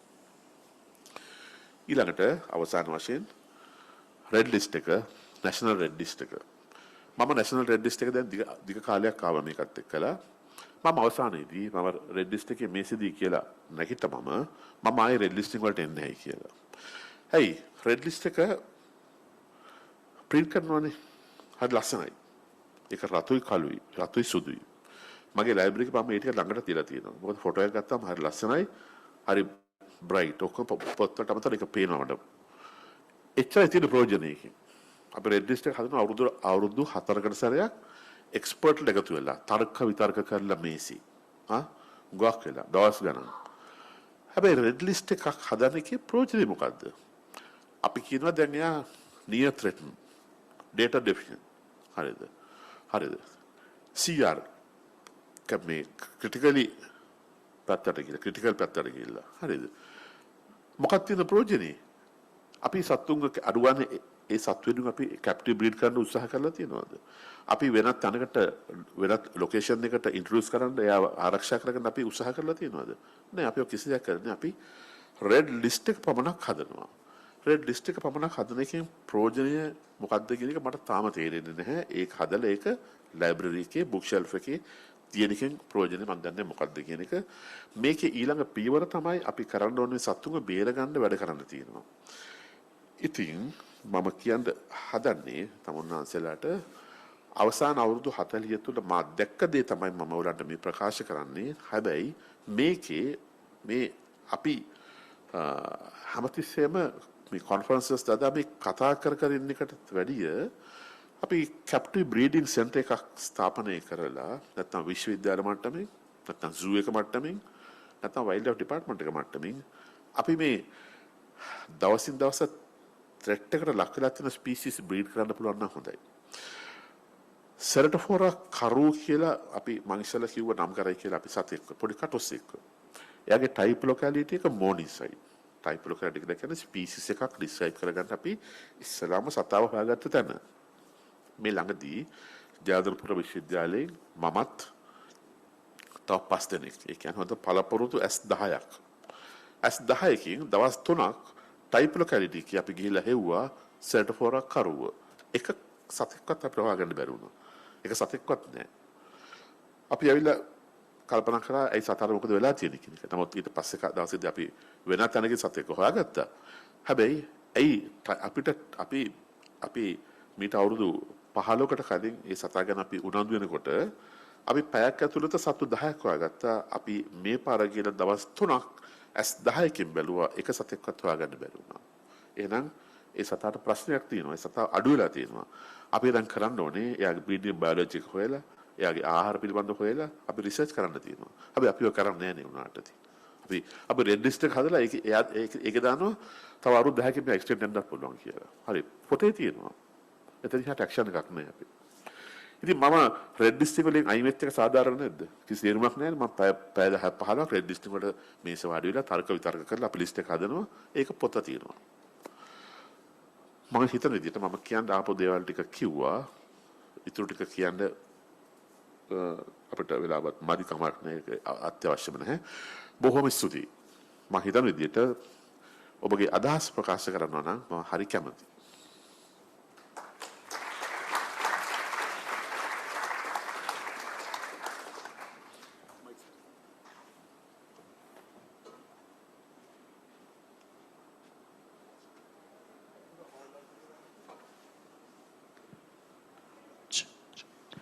Right. Thank you, Kelum. Santosai. Prashna tiyak ahamu, so we can open up for any questions. Ita karing me red list rimani eliyata යන්න එපා. මොකද? Red list හදන එක එළියට යන්න එපා. මොකද මේ අපිට කාර්යය ගොඩක් වැදගත්. ඇයි මම වැදගත් කියන්නේ කවුරු මොකුත් කරයිද නොකරයිද කියන එක දන්නේ නැහැ. නමුත් මේ අවස්ථාවේදී WNPS කරන ප්‍රොජෙක්ට් එකක් මේ මාසෙ එක කරන්නේ ලංකාවේ එන්ඩෙමික්ස් ලාව ආරක්ෂා කරන්න අපි කරන ප්‍රොජෙක්ට් අතරින් එකක්. අවුරුද්දකට මිලියන් 20ක් එන්ඩෙමික් ස්පීෂීස් 25කට රෙඩ් ලිස්ට් එකෙන් ගත්තා. ඉතින් 52ක්. ස්පීෂීස් 52කට අවුරුදු 5කට මිලියන් 100ක ප්‍රොජෙක්ට් එකක්. ඉතින් සමහරලාට මේක අවශ්‍ය පුද්ගලයෝ නොකරනවා වෙන්න පුළුවන්. ඒක අදාළ නැහැ. නමුත් කොහේ හරි කවුරු හරි කරනවා ඇති ඕක හින්දා ඒ හින්දා වෙන්න පුළුවන් සමහරවිට පොඩ මේ සටන අපි යම් තාක් දුරට හරි අඩාල කරන්නේ ඔය යන ගමන. ඒ හින්දා අහක් වෙන්න එපා. තව ඔය ටික කරන්න. එතකොට අපි ඔය කට්ටියට පුළුවන් ඒක බලාගෙන කරන දෙයක් කරන්න. මොකද දෙවෙනි දේ තමයි මේ කැලුම් පෙන්නවා ඩ්‍රයි zone එකේ wet zone එකේ forest segment මේ segregation වලින් වෙන ප්‍රශ්නේ. ඒගොල්ලෝ ගොඩාක් කට්ටිය දන්නවා WNPS එකේ plant කියන project එකක් පටන් අරන් තිනවා. ඒකේ අපේ මූලික උත්සාහය ඔය wet zone එකේ isolate වෙච්ච කැලෑ connect කරගන්න. ඉතින් අපි හදන්නේ corridors හදන්න. ඉතින් ඒ තුලින් කවදා හරි අපිට පුළුවන් මේකට ඔයිට වැඩිය ස්පීෂීස් ලාට මූව්මන්ට් වැඩි කරන්න. දැන් ඩක්කර 2500ක විතර ස්ට්‍රෙච් එකක් දැන් මේ කතා කරන ගමන්ම හේලිස් එක්ක මොන්ටේන් මස්කෙලිය පැත්තේ මොන්ටේන් ෆොරස්ට් ස්ට්‍රෙච් එකක් හදනවා කිලෝමීටර්ස් 10ක කනෙක්ටිවිටි ස්ට්‍රෙච් එකක්. අවුරුදු 2-3ක් විතරයි. නමුත් ඒකෙන් මොන වගේ මූව්මන්ට් එකක් අපිට ගන්න. ඉතින් ඒ වගේ හොඳ දේවල් ටිකක් කරන්න පුළුවන්. But we need more help. Right, I'm sure there are lots of questions, so we'll start here.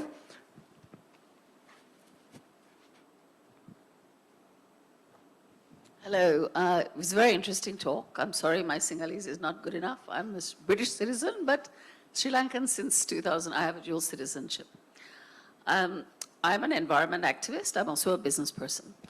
And what I have been doing in the last 3 years is looking at how we can conserve biodiversity using financial frameworks that the West has come up with. I actually just came back from a conference in the World Bank, and we are discussing how we can do a bond issuance with the World Bank and also a pension fund in Denmark to conserve Sri Lanka's elephants on a human-elephant conflict bond. So it's an outcome-based bond where you effectively have an instrument, financial instrument, which the World Bank would issue if we were to conserve our elephants and demonstrate that the elephant populations is not getting killed. If they are not getting killed, the bond pays out, the World Bank pays out. And that means that Sri Lanka can seriously save some money. Now, just to give you some indication, the amount of money that we can raise is actually on par with what we have been groveling to the IMF for. It's over $2.9 billion. So I think the thing what I have understood, and I've now lived in Sri Lanka for about 7 years, Sri Lankans only really understand monetary value, especially in villages. When you can demonstrate to a farmer that killing an elephant is counterproductive because they can earn more money from saving the elephant, you will have a transitional change. Until such time as you can do that, this Satana will continue. So I'm very willing to work with anybody here. I have often discussed with Wildlife Conservation Department as well. I would really like to collaborate, because the one other thing that Sri Lankans never do is collaborate. Everybody works in lovely silos. Nobody ever believes in communicating. So I'm very happy after this meeting to give you my card. I'd like to have a meeting with you. We are looking at a partnership with IUCN. We can bring revenue because the world is transitioning.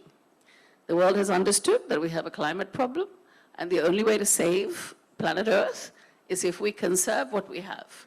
And although Sri Lanka is small, we are able to demonstrate the art of the possible to the rest of the planet. So it's a very important time at this juncture to take that opportunity, because that opportunity is there to be had.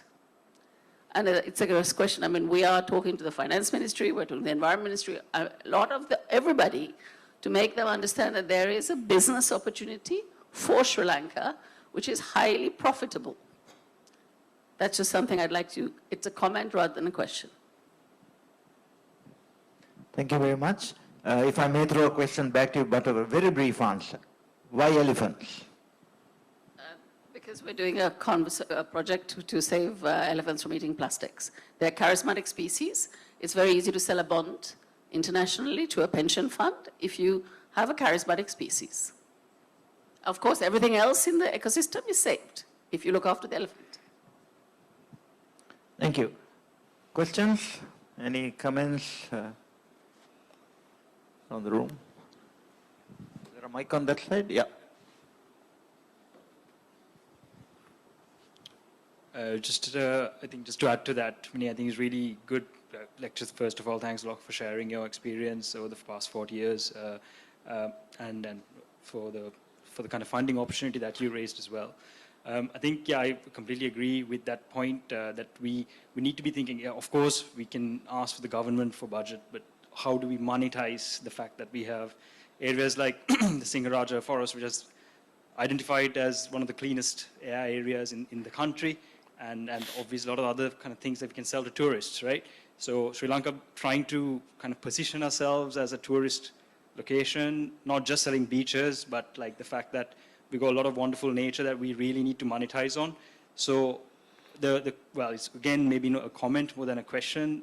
How do we, Sri Lanka tourism is trying to position or re-strategize its position at the moment. How do we get the kind of environmental aspect to that strategy so that we are actually not just, I guess the reason a lot of these things don't get looked at, as you said, is because there's no money around it, and the fact that people don't aspire to become a naturalist, unfortunately, because there's no money for them to make out of it. Meaning, I've come across many naturalists in Sinhala forest who are extremely passionate about what they do, and thankfully they're making a living out of it thanks to the hotel there, for example. But there's so many people out there who love to be a naturalist but just can't get a income source out of it. So if we can actually really use the opportunity that we are a place that a lot of tourists are eyeing and trying to come back to, but how can we sell nature to them? And I think there's something for maybe the Department of Wildlife and the Department of Forestry to work with Sri Lanka tourism.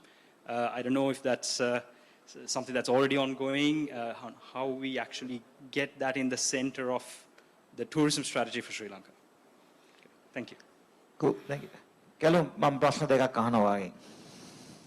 එකක් තමයි මම දැක්කා මේ Kelum research ගැන ගොඩක් කතා කරා. නමුත් ඒ research list එකේ තිබ්බේ ඔක්කොම රජයේ ආයතන විතරයි. ඉතින් මූලික ප්‍රශ්නේ මම අහන්නේ ඒක ලංකාවට විශේෂ වෙච්ච දෙයක්ද නැත්නම් මොන හරි හේතුවක් තියනවද ලංකාවේ පෞද්ගලික ආයතන private research නොකරෙන්න ඒ ලයිස්ට්ුවේ ඔක්කොම තිබ්බේ රජයේ ආයතන විතරයි. හරිද? ඒක පළවෙනි ප්‍රශ්නේ. දෙවෙනි ප්‍රශ්නේ තමයි දැන් Kelum පොඩි කාලේ අනාවැකියක් ගැන කතා කරා. Kelumගෙන් මට ඕනේ අනාවැකි දෙකක්. ඊළඟ අවුරුදු 20 25න් පරිසරයේ වෙන අනාවැකි දෙකක්.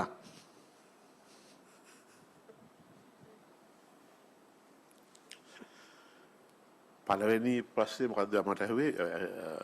රිසර්ච් ඇයි රජයේ ආයතන විතරක් අතන ලිස්ට් වෙන්නේ කියන එක. ඒක ලංකාවට විතරක් ආවේනික වෙච්ච දෙයක්ද නැත්නම් අන්තර්ජාතිකවත් රජය ආයතන විතරද රිසර්ච් අවෝඩින් ඉන්ස්ටිටියුෂන්ස් හැටියට එහෙම තියෙන්නේ? නැහැ මෙතන නැගිටලා ගිය මිස්ටර් රෝහන් පෙතියාගොඩ කී ආගරපතන අක්කර 50 ඇතුලේ හදපු ආයතනය ප්‍රයිවට් එකක් ඒක. නමුත් ඒ ප්‍රයිවට් ආයතනයට මේ පුදුමේ කියන්නේ හුඟක් අය මේ ප්‍රහාරයක් නෙල්ල කරා. ඒ කියන්නේ පුද්ගලික ආයතනයක් මේ වැඩවලට බැස්සහම අපේ ලංකාවේ මාධ්‍ය සහ මේක තේරුම් නොගත්ත පිරිස උගා ප්‍රහාර එල්ල කරනවා. ඒකට ඒගොල්ලෝ මහන්සි වෙනවා, ෆෙඩ් අප් වෙනවා. ඒගොල්ලෝ දාලා යනවා. දැන් අපේ මම හරි කැමතියි ප්‍රයිවට් සෙක්ටර් එක මේවට සම්බන්ධ කරගන්න. මොකද ගවර්න්මන්ට් බොඩිස් වලට පමණක් මේ දේ කරන්නට බෑ. හැබැයි ඒකට නීති පොඩ්ඩක් ඉහිල් කරන්න ඕනේ.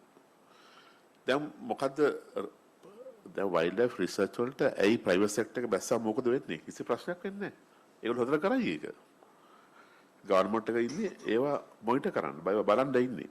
ඉතින් ඔබතුමා අහන ප්‍රශ්නේ මම අර ගවර්න්මන්ට් මේ බොඩිස් මම පෙන්වන්න හේතුව මගේ හිතේ තියෙනවා ප්‍රයිවට් සෙක්ටර් එක තාම මේකට සම්බන්ධ කරගන්න අපි ලෑස්ති නැහැ කියන එක සමහර නීති රීතිත් එක්කලම මට හිතෙන්නේ. අනිවාර්යයෙන්ම සම්බන්ධ කරගන්න ඕනේ ප්‍රයිවට් සෙක්ටර් එක මේ වලට. ඒක මම පුනම කියන දෙයක්. මට ඔබ මේක මතක් කරපු එක ලොකු දෙයක්. ඒක ඇත්තටම කියනවනම් කරන එක හොඳයි. කරන්න ඕනේ. දැන් දෙක තමයි ඔබ කිව්වා අනාවකී කියන්නේ කියලා දෙකක්. මට ඇත්තටම අනාවකී කියන්න බෑ. මට අනාවකී කියන්න බැරි, මට ප්‍රෙඩික්ෂන්ස් කියන්න බැරි. මේ මම හිතනවා මේ මිනිසුන්ගේ ඇක්ටිවිටිස් එක්ක කර ප්‍රෙඩික්ෂන්ස් කියන්න බෑයි කියලා. හරිද? මම එහෙම කියන්න හේතු උනේ ළඟදී මම කියපු පොතක තිබුණා. හරිද? ඊජිප්තුවේ ප්‍රෙසිඩන්ට් හොස්නි මුබාරක්ට ඇවිල්ලා කියනවා කවුරු හරි ඔයාගේ ආණ්ඩුව තව මාස 3කින් කඩාගෙන වැටෙනවා. හරිද? හොස්නි මුබාරක් මොකද කරන්නේ? එයාගේ උපදේශක කමිටුව රැස් කරලා කියනවා මාස 3ක් මේ ඔගොල්ලෝ පුළුවන් තරම් හොයන්න මේ අපිට මොන හරි ප්‍රශ්න තියෙනවා නම්. ඒතකොට එයාගේ උපදේශකයෝ කියනවා අපි බලා ගන්න මේ ප්‍රශ්න ටික ඔක්කොම ආමියක පොලිස් ඔක්කොම ලෑස්ති ප්‍රශ්නයක් එනවා නම් මුහුණ දෙන්න. ප්‍රශ්නෙට මුහුණ දෙනවා. ප්‍රශ්නේ එන්නේ නැහැ. අර ප්‍රෙඩික්ෂන් කියප එක එන්නේ නැහැ. ඇයි? ඒකට ලෑස්ති වුණා කලින්ම කට්ටිය. ඒක නිසා මට අත්‍තරම කියනවා ප්‍රෙඩික්ෂන්ස් මම කියන්නේ නැහැ දැන් ඉස්සර වගේ. මොකද ප්‍රෙඩික්ෂන්ස් කියන්න බෑ. මම දන්න කොතරම් කියන්න බෑයි කියලා. මොකද හෝමෝ සැපියන්ස් කියලා කියන්නේ දැන් එයාට මේ ඉස්සර යනකොට බාධකයක් තියෙනවා වමට හැරෙනවා. වමේ බාධකයක් නම් දකුණට හැරෙනවා. දකුණ නම් ආයි වමට හැරෙනවා. එයා හැරියට තමයි යන්නේ. මේ ප්‍රෙඩික්ෂන් මම කොහොමද කියන්නේ? මම කියන ප්‍රෙඩික්ෂන් අනිවාර්යෙන් බොරු වෙනවා. හරි. එහෙනම් ඒකට මම වෙන ප්‍රශ්නයක් අහන්න ඉස්සෙල්ලා බලමු ඔඩියන්ස් ගෙන් වෙන ප්‍රශ්න තියෙනවද කියලා. Doctor Malik.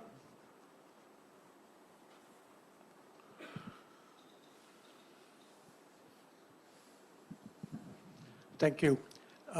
This is not a question, but it's a comment. Thank you, Kelum, for that very nice presentation. You made some very forthright comments about the National Red List and that it does not serve any purpose. There is a lot of truth in what you say.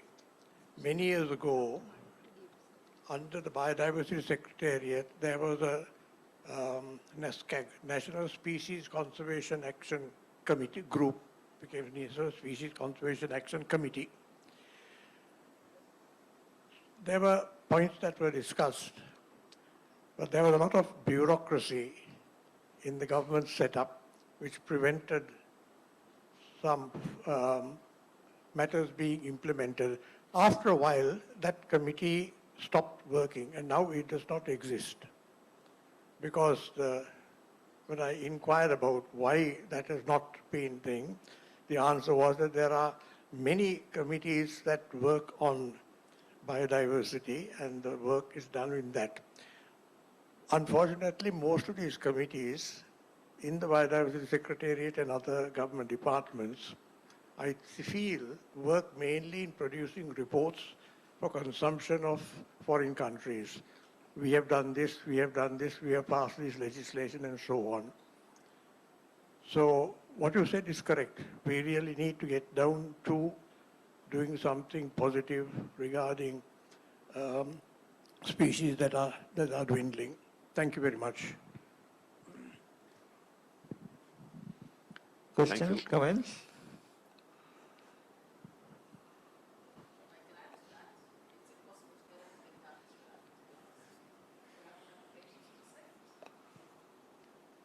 True. Sorry. There's somebody here? Yeah, I'll come.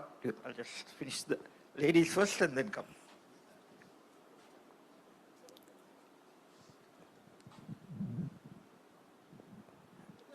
Thank you very much. මම වැඩ කරන්නේ පාර්ලිමේන්තු එකේ අපේ තියෙනවා මේ sectoral oversight committees. එතකොට මම කරන්නේ food security and agriculture. sectoral oversight committee එක පහුගිය දවස්වල කතා වුණා agriculture department එකේ seed production farms වලට elephant threat එක තියෙන හින්දා ඒගොල්ලන්ට damages හින්දා ලොකු ප්‍රශ්නයක් කියලා. ඉතින් අපි කල්පනා කළා දැන් ඒකම අපිට sectoral oversight committee එකක් තියෙනවා environment and natural resources and sustainable development. එතකොට අපි බලාපොරොත්තු වෙන්නේ දැන් අපිට conservation උත් අනිවාර්යෙන් ඕනේ. ඊළඟට අපිට sustainable agriculture එකක් උත් කරන්න ඕනේ. දැන් ඒගොල්ලන්ගේ කිව්වේ දැන් agriculture department එකට තියෙන මේ seed farms වල basic seeds ඒගොල්ලන් ආරක්ෂා කරගත්තේ නැත්නම් ඒක ලොකු ප්‍රශ්නයක් වෙනවා කියලා ඒ කියන්නේ මේ ඉතුරු ස්ටෙප්ස් ටික යන්න ඒගොල්ලන්ගේ රටට අවශ්‍ය seeds production වලට. ඉතින් අපි කල්පනා කළා දැන් joint committee meeting එකක් කරලා මේකට මොකද්ද කරන්න පුළුවන් solution එක කියලා හොයන්න. ඉතින් මං හිතන්නේ අපිට උදව් කළත් හොඳයි. ඒකට views වලින් හරි expertise views එහෙම නැත්නම් කවුරු හරි වගේ අපිට views දීලා ඒ ප්‍රශ්නේ විසඳ ගන්න. මං හිතන්නේ මට ඩොක්ටර් ප්‍රීති විරාජ් අලුත් ටෙක්නොලොජි එකක් ඉන්ට්‍රොඩියුස් කරලා දීලා තියෙනවා කිව්වා. මේ අර එලිෆන්ට් කියන්නේ ෆෙන්සස් හදන ටෙක්නොලොජි එකක්. ඉතින් අපි හිතාගෙන ඉන්නවා ඉදිරියේදී ඒ වගේ විද්වතුන් ගෙනලා මේ ගැන සාකච්ඡා කරලා කොහොමද මේ ප්‍රශ්නේ විසඳන්නේ කියලා කතා කරන්න. ස්තුතියි. මම ඔබතුමියටත් කැමති දැන් ඔබතුමිය කතා කළා මුලින්ම කතා කරපු ඉතින් views ගන්න. Thank you very much. Thank you, Miss. So, good opportunity. After the meeting, පොඩ්ඩක් මුණ ගහලා මේවා කරන්න පුළුවන්. නමුත් එකක් තමයි අපේ ඉල්ලීම සාමාන්‍යයෙන් අපේ දකින්න දෙයක් තමයි රජය සමහර දේවල් අහන්න කැමති නෑ. මමත් රජයේ එක එක රැකියාටියක් කරලා තිනවා දැනුත් කරනවා. නමුත් මම දන්නවා සමහරවිට අමිහිරි සත්‍ය ඇහුනම නොඅසන එක ලේසි වෙනවා සමහර වෙලාවට. ඉතින් ඒ උනන්දුව තියෙන්න ඕනේ දෙපැත්තෙන්ම. මොකද අද ඇග්‍රිකල්චර් අපි දන්නවා රටේ සෑහෙන ෆුට්ප්‍රින්ට් එකක් තියෙනවා. ඉතින් ඒ ෆුට්ප්‍රින්ට් එක එහාට ගෙනියන එකට වැඩිය ප්‍රොඩක්ටිවිටි වැඩි කරන එක තමයි චැලෙන්ජ් එක. ඉතින් ওই බැලන්ස් එක ඉතින් අපි බලමු ඕන වෙලාවක මම හිතන්නේ මේ කාමරෙන් මම දන්නවා කීප දෙනෙක් ඉන්නවා ඔය සාකච්ඡාවට ගොඩක් දත්ත දෙන්න පුළුවන් කට්ටිය. Right, wait. I had a question here first. පළමුවෙන් බොහොම ස්තුතියි අපේ මේ මනමෙන්ම ආචාර්යතුමාට මේ බොහොම හුඟක් ඒවා විස්තර කරා. මම කෙටියෙන් අහන්නම් ඉතින් පොඩි ප්‍රශ්නයක්. දැන් අර පබ්ලික් සෙක්ටර් එක කියන්නේ පුද්ගලික අංශයට මේක සම්බන්ධ වෙන්නේ කොහොමද කියන එක මම හිතන්නේ වැදගත් එකක්. මොකද දැනට රජයෙන් කරන්නේ මම හිතන්නේ රජයේ නීති රීති සම්පාදනය කරන්න පුළුවන් සහ රජයට පුළුවන් හුඟක් දේවල් කරන්න. නමුත් ඇත්තටම කෙරෙනවද කියන එක තමයි එතන ප්‍රශ්නේ. ඒ නිසා මම අහන්න කැමතියි අර මේ ડોક્ટર පිටියාගොඩ නෙමෙයි ගියා. ડોક્ટર පිටියාගොඩේ අක්කර 50 කොහොමද රැකගන්නේ? මොකද දැන් වත්තක් නම් එකකින් ආදායමක් තියෙනවා. එතකොට තනි පුද්ගලයෙක්ට අක්කර 50ක් වගේ සාවියක් දියුණු කරගෙන යන්න ටිකක් අමාරුයි. මම පුද්ගලිකව දන්නවා. මොකද අපේ පොළොලත් ඒ ඉඩම් තිබුණා. දැන් ඒවා කවුරුත් නැති තැන ඒවා නැස්ති වෙනවා. එතකොට අක්කර 50ක් මේ කිසිම ආදායමක් නැතුව ගෙනියන්න අමාරුයි. තනි පුද්ගලයෙක්ට නම්. ඒකට ඒ වගේ එකක් කරන්නේ කොහොමද? ඒකට බාහිරව ඇති වෙන බලපෑම් කොහොමද? කියන්නේ හොරු දැන් ගස් වැවෙනකොට හොරෙන් කපනවා. කැලෙන් කපනකොට මේව කපන්න පුළුවන් නේ. ඉතින් ඒ වගේ කපන්න පුළුවන් සත්තු අරගෙන යන්න පුළුවන්. අර කිව්වා කොටිය පදිංචි නම් සමහරට කොටිය වදඩම් කරගෙන යන්න පුළුවන්. ඉතින් මේව නවත්තගන්නේ කොහොමද? මුදල් ඒවට එන්නේ ලැබෙන්නේ කොහොමද? ආදායමක් නැත්තම්. බොහොම ස්තුතියි. මේ ක්‍රමවේදය මම හිතන්නේ වැදගත් අනිත්‍යයටත් ඒක පාවිච්චි කරන්න පුළුවන්. ඒ ක්‍රමය මම හිතන්නේ මේ අපේ WNPS එකත් කරනවා මමත් ඒක කතා කරලා දිනවා හිටපු ෆොරස්ට් ඩිරෙක්ටර් එක කියනවා ඒවට නීති රීති නෑව කරන්න බෑ අපි කිව්වට කෙරෙන්නේ නැහැ කියලා කියනවා. මම හිතන්නේ නමුත් ඒකට කරන්න ලෑස්ති වෙන්න ඕනේ. රයිට්. බොහොම ස්තුතියි. නෑ මේ මොහොතේ නම් ඒ අක්කර 50 මම දැන් කිව්වනේ හරි රිච් කියලා බයෝඩයිවර්සිටි වලින් ඒක මේ මොහොතේදී එතුමාගේ හොඳම යාළුවෙක් හැටියට ඉන්න මිස්ටර් ඥානම් ඒ කියන්නේ ටෝකියෝ සිමෙන්ට් එයා ඒ අක්කර 50 ගත්තා එයාගේ යාළුවෙක් හැටියට ඒ අක්කර 50 ඒ විදිහටම බලා ගන්නවා කියලා. දැන් එතුමා තමයි එතුමාගේ පුද්ගලික ප්‍රොපර්ටි එකක් තමයි ඒවත්. එතකොට එතුමාට මුදල් තියෙන නිසා ඇතිපදමට එතුමා ඒක මේන්ටේන් කරනවා. එයා මට ගිය සමානේ ආරංචි වුණා තව ඒකට යාබද අක්කර 35ක් තියෙනවා. ඒ 35ත් එයා අරගෙන මේකට එකබද්ධ කරලා කැලේ තව අක්කර එතකොට 50යි 35යි දෙකක් එතකොට ගත්තා කියන්නේ. ඉතින් ඔයා කියන කත්ත කතන්ද ඔබතුමා කියන එක අපිට ආදායමක් තියෙන්නත් ඕනේ. එබනම් අපි රිසර්ච් සෙන්ටර් එකක් පටන් ගන්න ඕනේ පුද්ගලික රිසර්ච් සෙන්ටර් එකක් විදේශිකයන්වත් ගෙන්නගෙන ඒ ෆන්ඩ්ස්ුත් එක්කලම කරන්න බැරි කමක් නෑ පුළුවන් කරන්න. මම ඒකට පොඩ්ඩක් ආයෙත් හැබැයි එකතු කරන්නම්. මොකද WNPS දැන් ප්ලාන්ට් එකේ අපි ඒක කරනවා හැමදේම මුදල් වලට සම්බන්ධ නැහැ. හරි? ඉතින් අද ප්ලාන්ට් එකේ බැලුවොත් ඔය අක්කර දැන්ටම 2500ක් තියෙන්නේ සතයක්වත් හම්බ නොකරන බලාපොරොත්තුෙන්. නමුත් පෞද්ගලික අංශයේ කට්ටිය ඉන්නෝ ඒගොල්ලන්ගේ ඉඩම් මූල්‍යමය වත්කමක් නැතුව පරිසරය වෙනුවෙන් දෙන්න කැමති කට්ටිය. දෙන්න කැමති ආයතනය. ඉතින් හැමදේම මුදල් මත රඳා පවතින්නේ නැහැ. අද පෞද්ගලික කට්ටිය ඉන්න ඇවිල්ලා අපිට ඒගොල්ලෝ කියනවා අපි අක්කර 25ක් දෙන්නම් සංරක්ෂණය කරන්න කියලා.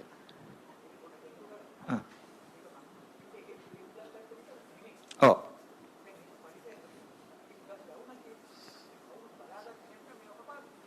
ඒක හරි. නමුත් ලංකාවේ ඒක ඇත්ත. නමුත් ලංකාවේ පරිසරයට තියෙන ලොකුම ප්‍රශ්නේ අර කැලේ ළඟ ඉඳන් එක ගහක් කපන මනුස්සයන් නෙමෙයි. එක පාට අක්කර 1000ක් 2000ක කැලේ දීලා කියනවා මේක කපලා මොන හරි වගා කරන්න කියලා. අන්න ඒ ත්‍රෙට් එක අද ලංකාවේ වැඩි අර චුටි ත්‍රෙට්ස් වලට වැඩි ත්‍රෙට්ස් වැඳගත් අමාරු ප්‍රශ්නයක්. ලේසි සොලියුෂන්ස් නැහැ. නමුත් අර ලොකු ත්‍රෙට්ස් ඊටත් වැඩිය අද ලංකාවේ ඔය බැලන්ස් එක නැති කරන්නේ ලොකු ත්‍රෙට්ස් වලින් අර චූටි ග්‍රාමීය මට්ටමේ ත්‍රෙට් එකට වැඩිය. ඉතින් ওই ප්‍රශ්න දෙක තියෙනවා. රයිට්. මෙතන අන්තිම ප්‍රශ්න ඊට පස්සේ අද අපි ඉවර කරනවා. go ahead. බොහොම ස්තුතියි අන්තිම ප්‍රශ්නය දුන්නට. කෙලුම් මහත්මයා බොහොම ස්තුතියි. ඉතාමත්ම වැදගත් අපිට විශේෂයෙන්ම ඒ වගේ presentation එකක් full comprehensive presentation it was actually. I am representing private sector. Actually මට මේක කියන්න ඕනේ මම ඉල්ලීමක් කරන්න කැමති මෙතන ඉන්න සත්වවේදීන්ගෙන් සහ පරිසරවේදීන්ගෙන් විශේෂයෙන්ම සංරක්ෂණයේ උදෙසා. ප්‍රයිවට් සෙක්ටර් එක ඇත්තටම මම දැන් ප්‍රයිවට් සෙක්ටර් එකේ නැහැ. මම මාසයක් අයින් වෙලා මම හිටියේ ලංකාවේ ප්‍රධානම ආයතනයක සස්ටේනබිලිටි මැනේජර් විදිහට හිටියේ head of sustainability.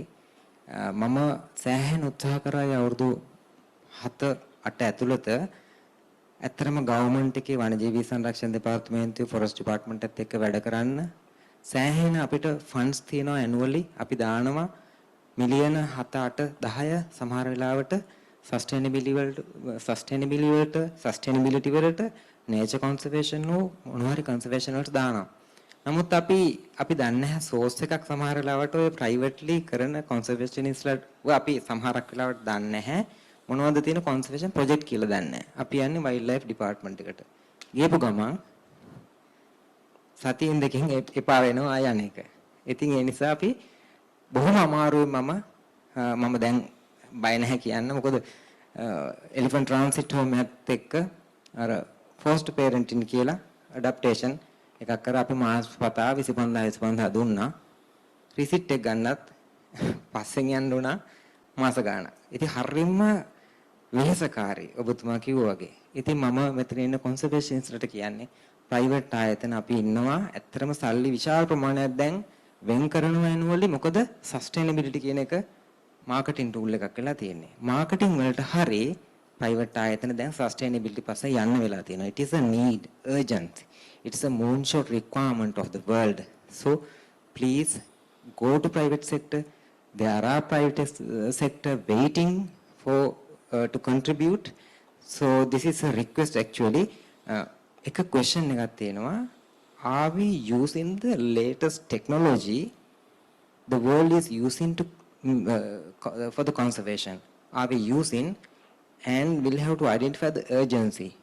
So have we identified the urgency, where to focus and concentrate, what is important to conserve? Thank you.